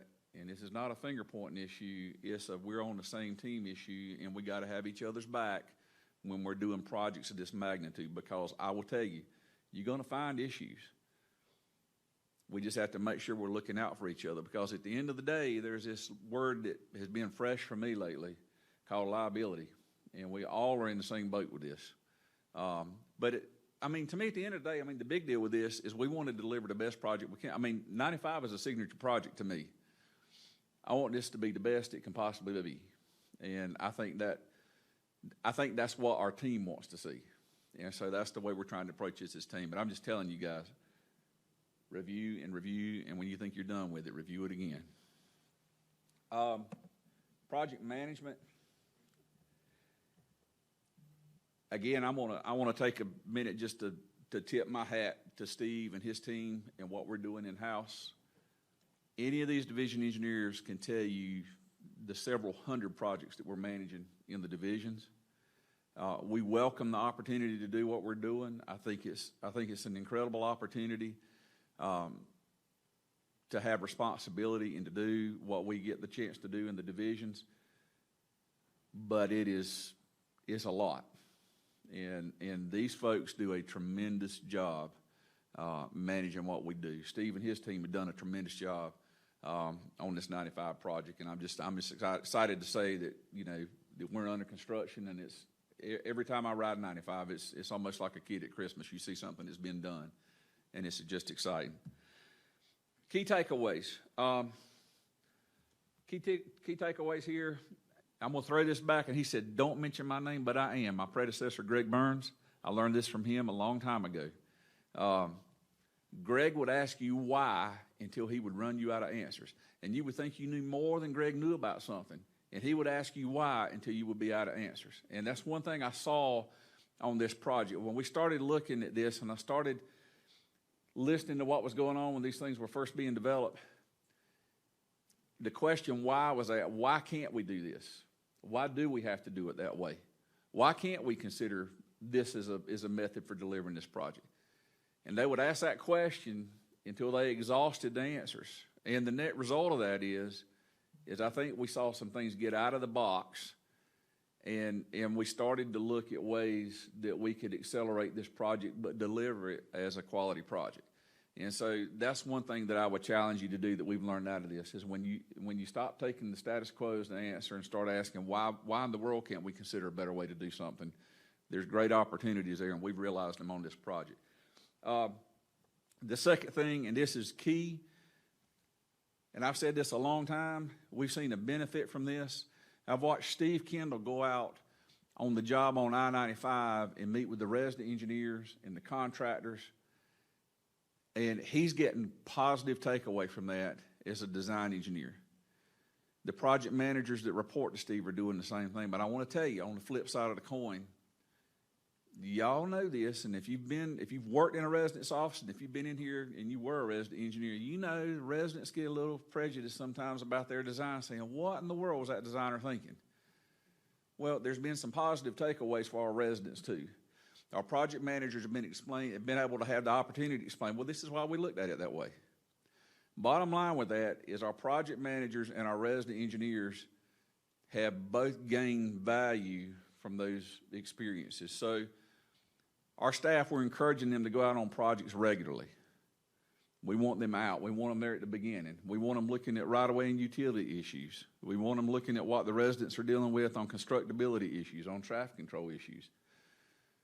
And I will tell you this, when the project is over, it doesn't end. As a project manager, you ought to be setting a time with the county maintenance engineer to go out a year or two after the project's done and say, hey, I designed this project. Would you mind if I come out and take a look at it with you? Do you have a half a day you could spend with me?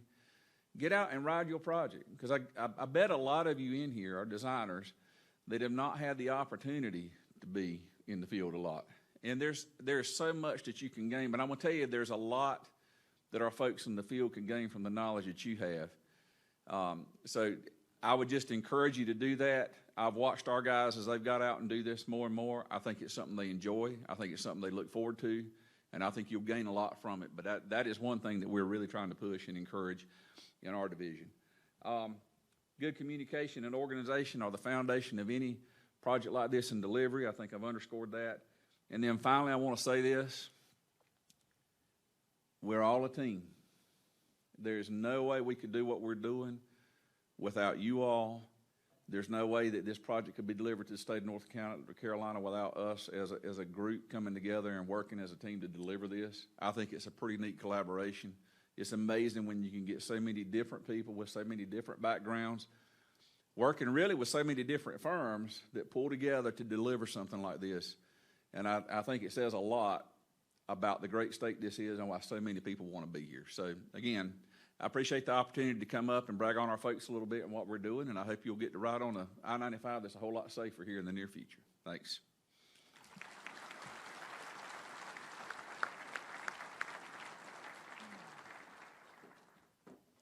Thank you, Drew. That was great, and I can attest to the whole team thing because I was able to work on that project a little bit, and they really did a really good job of pulling everybody together, and it was definitely one of those projects where you've got to solve problems all the time. But next up, we've saved what Brian would probably say the best for last, but Brian Kettner is going to talk about the project, CMGC project in Division 7.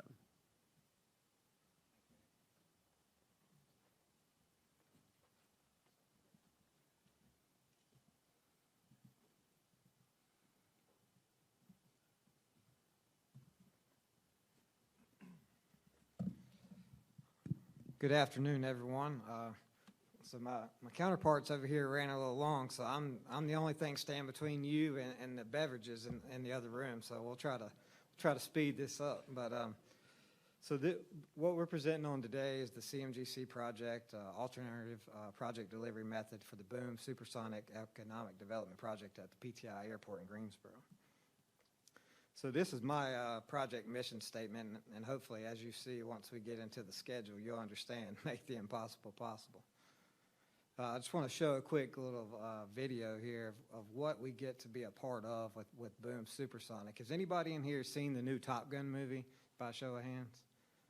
All right, so he's going Mach 10 in that thing, and this video just kind of makes me feel like that, like I'm just ready to, kick the door down once I watch it. So let's take a look at it.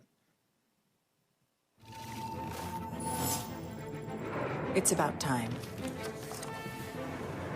Time to turn the past into the present. Time to create the world's fastest airliner, optimized for speed, safety, and sustainability. Time to make flying, flying.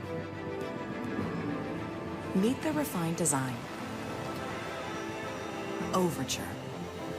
Sculpted for speed and safety.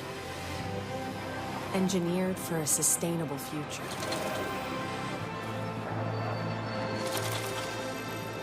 It's about time to enter a new era of supersonic travel.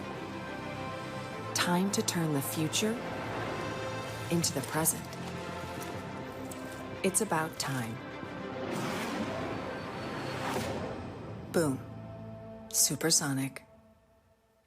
I think that's a pretty cool video. I bet the aviation guys are geeking out right now, but I don't know. So last year at the pre-construction conference, which was held in January, my division engineer, he actually left early and went to the airport, and they announced that they were selecting the site at the airport. So once we got that news, he came back and said, "I got an opportunity for you." Well, we all know what that means, more work, right?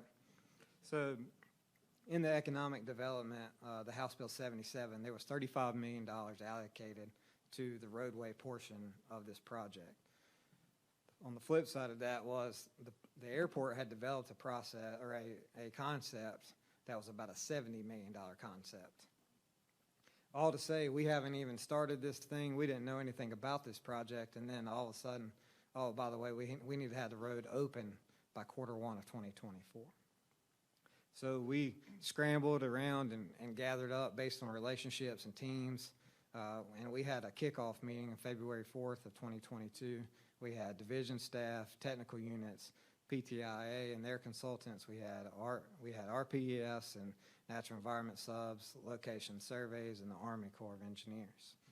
Oh, and by the way, if anybody knows Dave Langston, he's our regional surveyor engineer.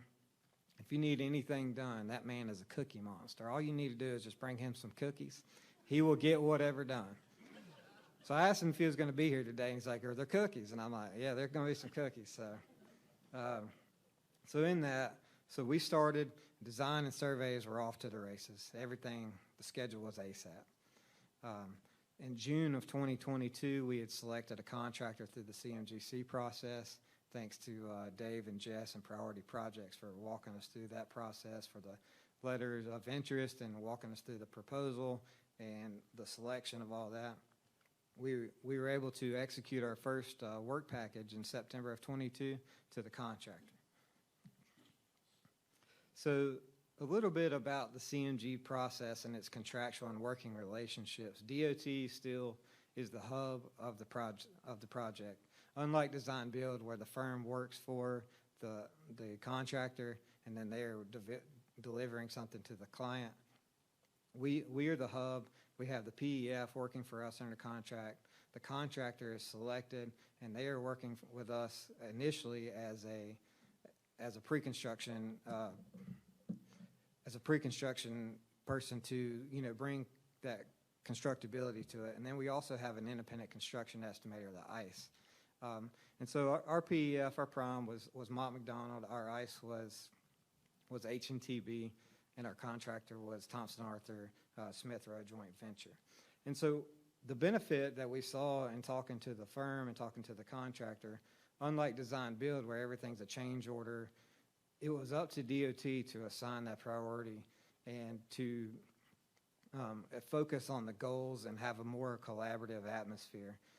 The contractor was able to give us input on the design, and we were all working towards that common goal, which was nice. So communication, you've heard it from every presentation today. If my division engineer was up here, he would talk about it over and over again, so I can't go without saying it. On that kickoff meeting, we had probably 50 people that joined in last minute. They kind of dropped everything that they had on their schedule. And we established that this is Division 7 priority number 1. It's on the governor's radar. It's on the secretary's radar.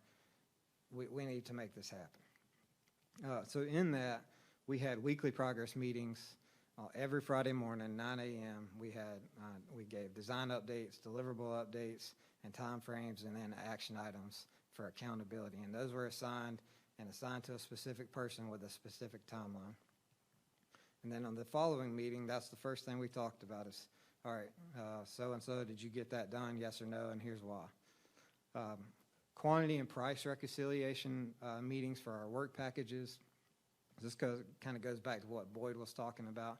It's open, clear-cut pricing. So there's a quantity that's established. Everybody agrees on it. You know, the DOT folks, the contractor, and the independent construction estimator, they all come together and they agree on the quantity. They go back out. They assign their price. They open up the prices, and then they kind of do their magic and meet in the middle.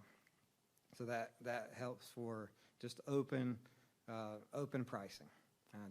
On CMGC, there is a fixed markup, so they are guaranteed a certain profit on top of the agreed to price, but that's kind of worked out to the selection process. Relationships. We had over 10 PEFs working on this project, from geotech folks to environmental folks, surveys, roadway design, PEFs, GECs, and also the consultants working for the airport. NCDOT staff and division and central units, and also the client essentially is PTIA. So as you can see, this is the concept map that was delivered to us by the airport. Doesn't show. So on the north side, you have, in the blue, there is roadway network, and over on the right-hand side, there is a bridge over a conservation easement.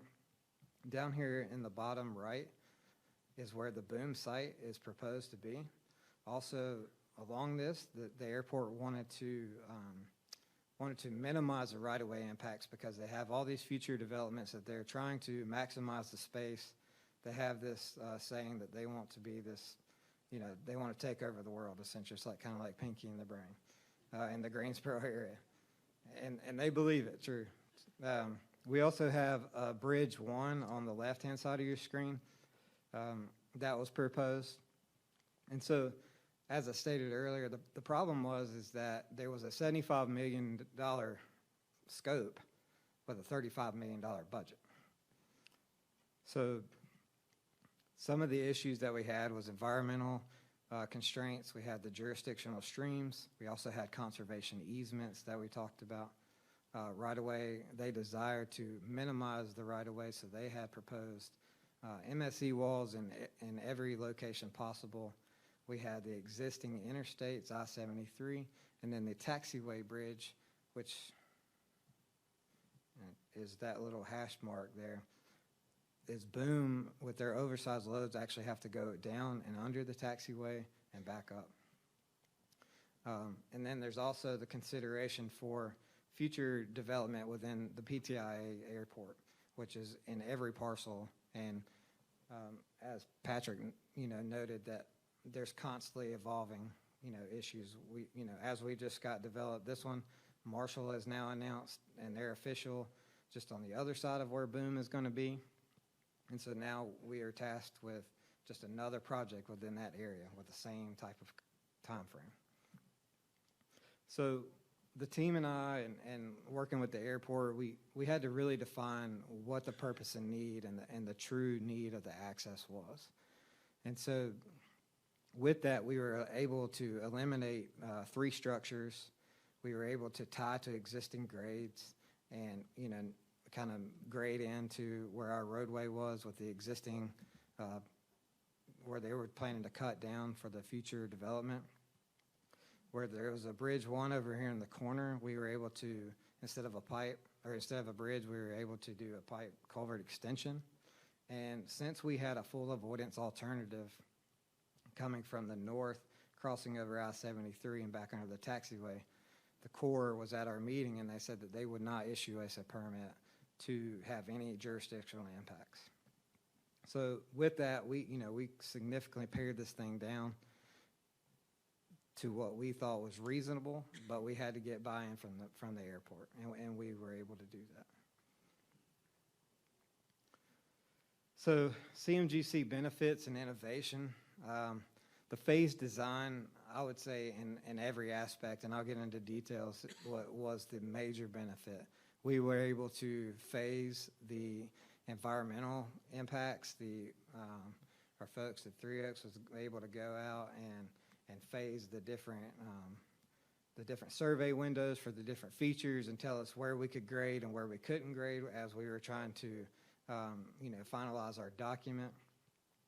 We were able to focus on priority geotechnical borings for the retaining walls and the structures, as indicated by the contractor, because those were critical path items. We needed to get the bridge design, and we needed to get those MSE walls, the envelopes done and the walls ordered.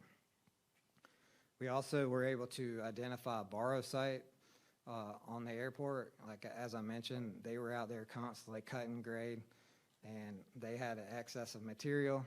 Well, happens for us. We had a big hole to put it in, so we used their 350,000 yards of dirt to put it in, and so that it was a win-win for the department and a win-win for the airport. Structures. So as I mentioned, there was initially 5 structures proposed on this project. We eliminated 3 of those. And prior to the contractor being on board and being selected, we had to make some assumptions based on what could we build faster, what could we build cheaper. And so we moved forward with just some concepts of, do we want to do a 3-span box beam bridge, or do we want to do a single span cast-in-place deck over that stream that I talked about that we had to avoid. Girder design, we completed that early because the contractor, they notated that was going to be a long lead material time, about 6 months. Another benefit was they designed a girder that would work from a design standpoint, but when they sent it off to the manufacturer, there were some issues with the rebar and the fastening, so if that would have been a typical bid build project, that would have been an issue right out the gate. So we were able to mitigate that and change the design and go ahead and get a work package issued for this. As I mentioned earlier about the MSE walls, we were able to get the MSE walls located and get the envelopes generated. Therefore, we could let a package and the contractor could go ahead and order the MSE walls and the design. Let's see. So we also designed and approved the substructure and the superstructure in phases, as noted by the contractor. They had specific areas they wanted to focus on, so we gave them the substructure of one, gave them the substructure of the other, moved to the superstructure, and vice versa. SMU, our partners in SMU, committed to a 5-day plan review, and all that goes back to communications. A lot of communications with structures and a lot of communications with geotech to get these compressed review times. Work zone traffic control, as you guys know, if you've done a lot of work zone traffic control or you've been in construction, you have some engineers sitting in an office that's trying to take a best guess at what the contractor's wanting to do. But at the end of the day, they're going to do what they want to do and how they want to do it. So this enabled us to collaborate with them and say, okay, where do you want to focus your efforts, and how can we get you the plans and the quantities so you can start building in these locations? And that was a huge benefit. Utilities obviously is a big issue on most projects. Luckily for us, we had minimal utilities. We did have some utilities along Regional Road coming off the existing road onto new location. We were able to kind of shift our alignment to avoid some water lines and some hydrant relocations. And then Duke, all they needed to do is just raise the poles. So we were able to coordinate with that. On the other side of I-73, we had some conflicts with some overhead messaging power and some things like that and some fiber. So as we were working on the south side of the project, Duke and others were able to go and move those utilities. So hydraulics. So a contractor was able to review the red line drainage plans, and they were identified some long lead time materials. There was some pretty big pipes in this drainage network, and so we were able to let a work package early for the certain types of pipe and the boxes that we needed, because those were 4 to 6 month lead times The contractor also noted that there was one pipe that was spec'd out that was about a 6-month lead time, but he had an additional pipe size on the yard that we were able to swap out and make some adjustments to the drainage so that we could eliminate that 6-month lead time on that pipe. And that pipe was very critical. It was the pipe extension that we were going to actually put a bridge initially, and so we had to extend that pipe in order to get access to the remaining sites.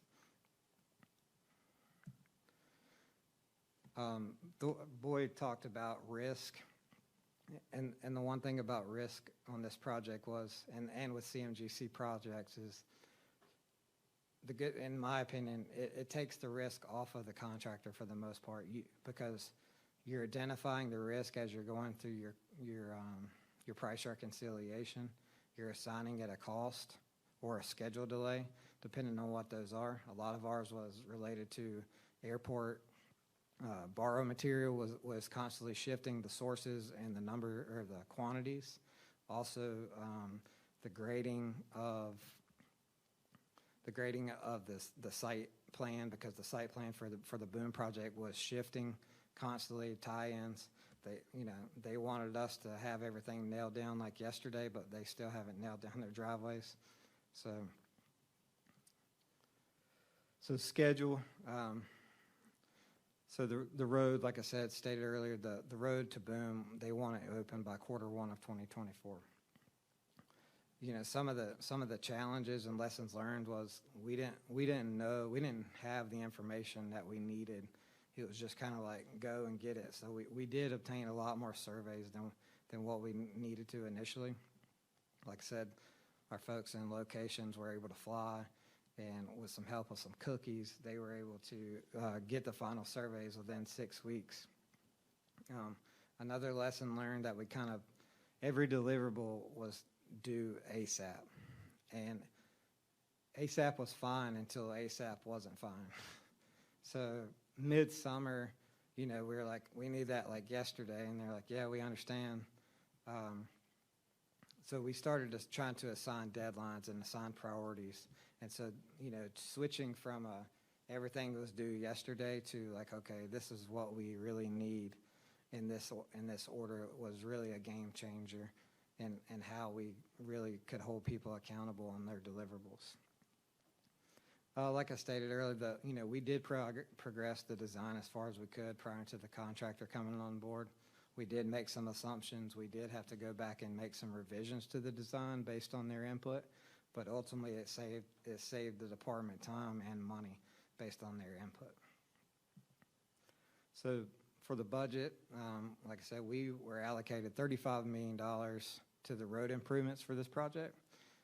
Originally, Kelsey Balance was like, well, how do you want to split this up? And I'm just like, I don't know. Let's do 3.5 on PE, 1 million on right-of-way, 500 on utilities, and 30 on construction.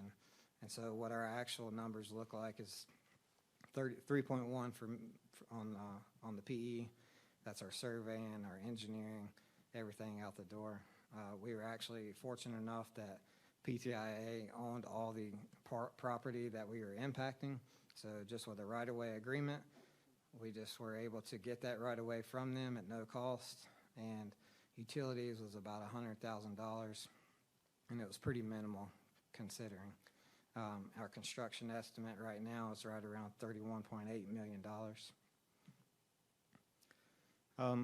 Some other project challenges. There was a lot of moving parts in this area. As you can see on the left-hand side of the screen in that picture, that's the site that Boom is starting to grade. They're actively working on building their facility. They have a really aggressive schedule.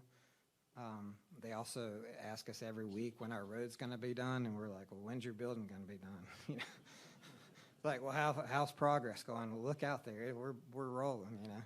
Obviously we're building our road, and then the airport has several other contracts, removing dirt, grading, and things that are in conflict. As I mentioned before, the material locations and types changed. At one point, we had a borrow site just on the north side that was a short haul. of about 100,000 yards. Then that site moved to the farthest away. So it increased our haul time and increased our haul cost. And so therefore we had to adjust that in our cost. Hit on it again, communication is key. The biggest reason I think we were successful so far in this project is all the folks that you see listed here, the contractor, the PEF, the ICE, the reviewers, the stakeholders, all recognize that this project was our number one priority. We kept stressing that to them. And the thing from a project delivery standpoint that I really enjoyed was the kind of the push-pull, between the different parties.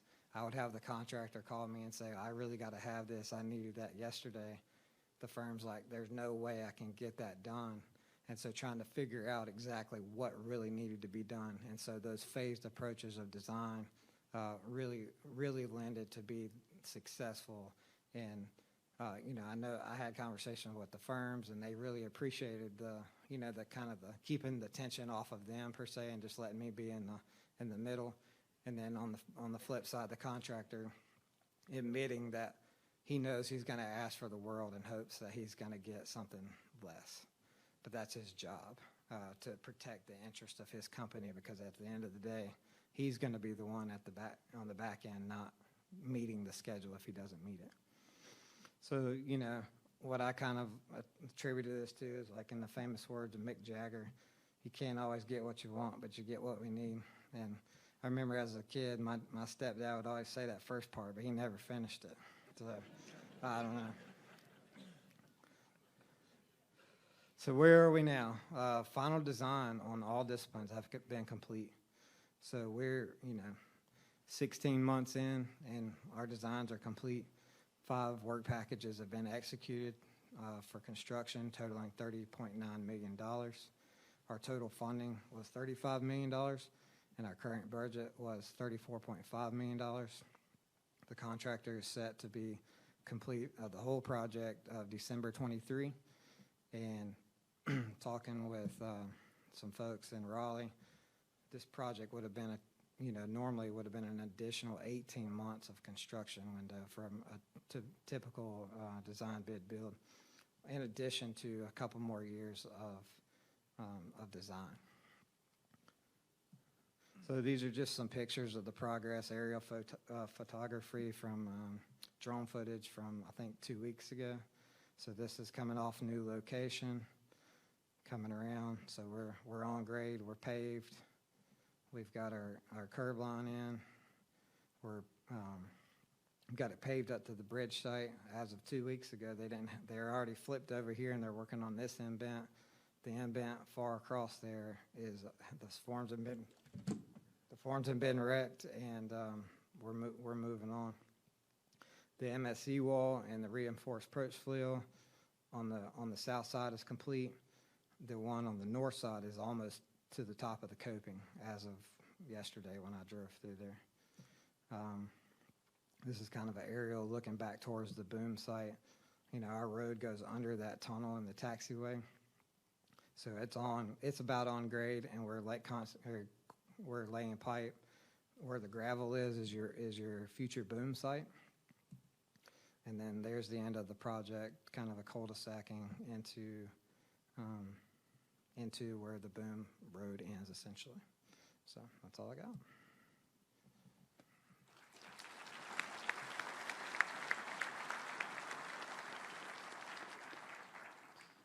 Thank you, Brian. All of those are really cool, awesome projects, and I think the theme of the day is definitely, communication, teamwork is what it takes to get stuff done. So can we give all these presenters another round of applause?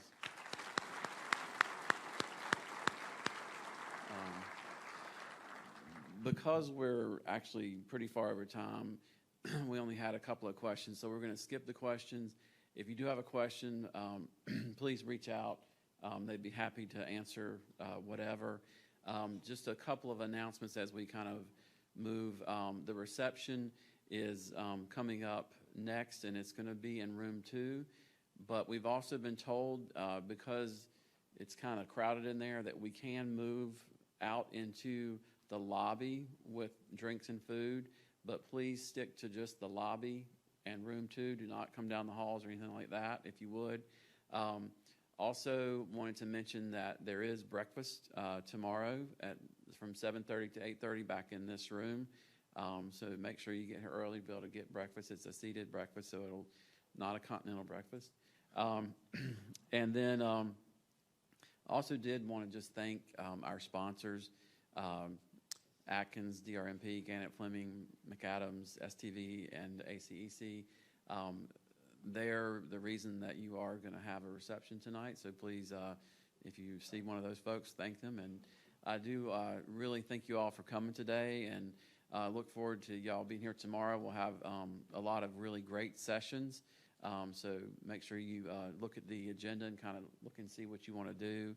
And we'll see you in the morning, but please feel free to go ahead and head back to room 2. Thanks, everybody.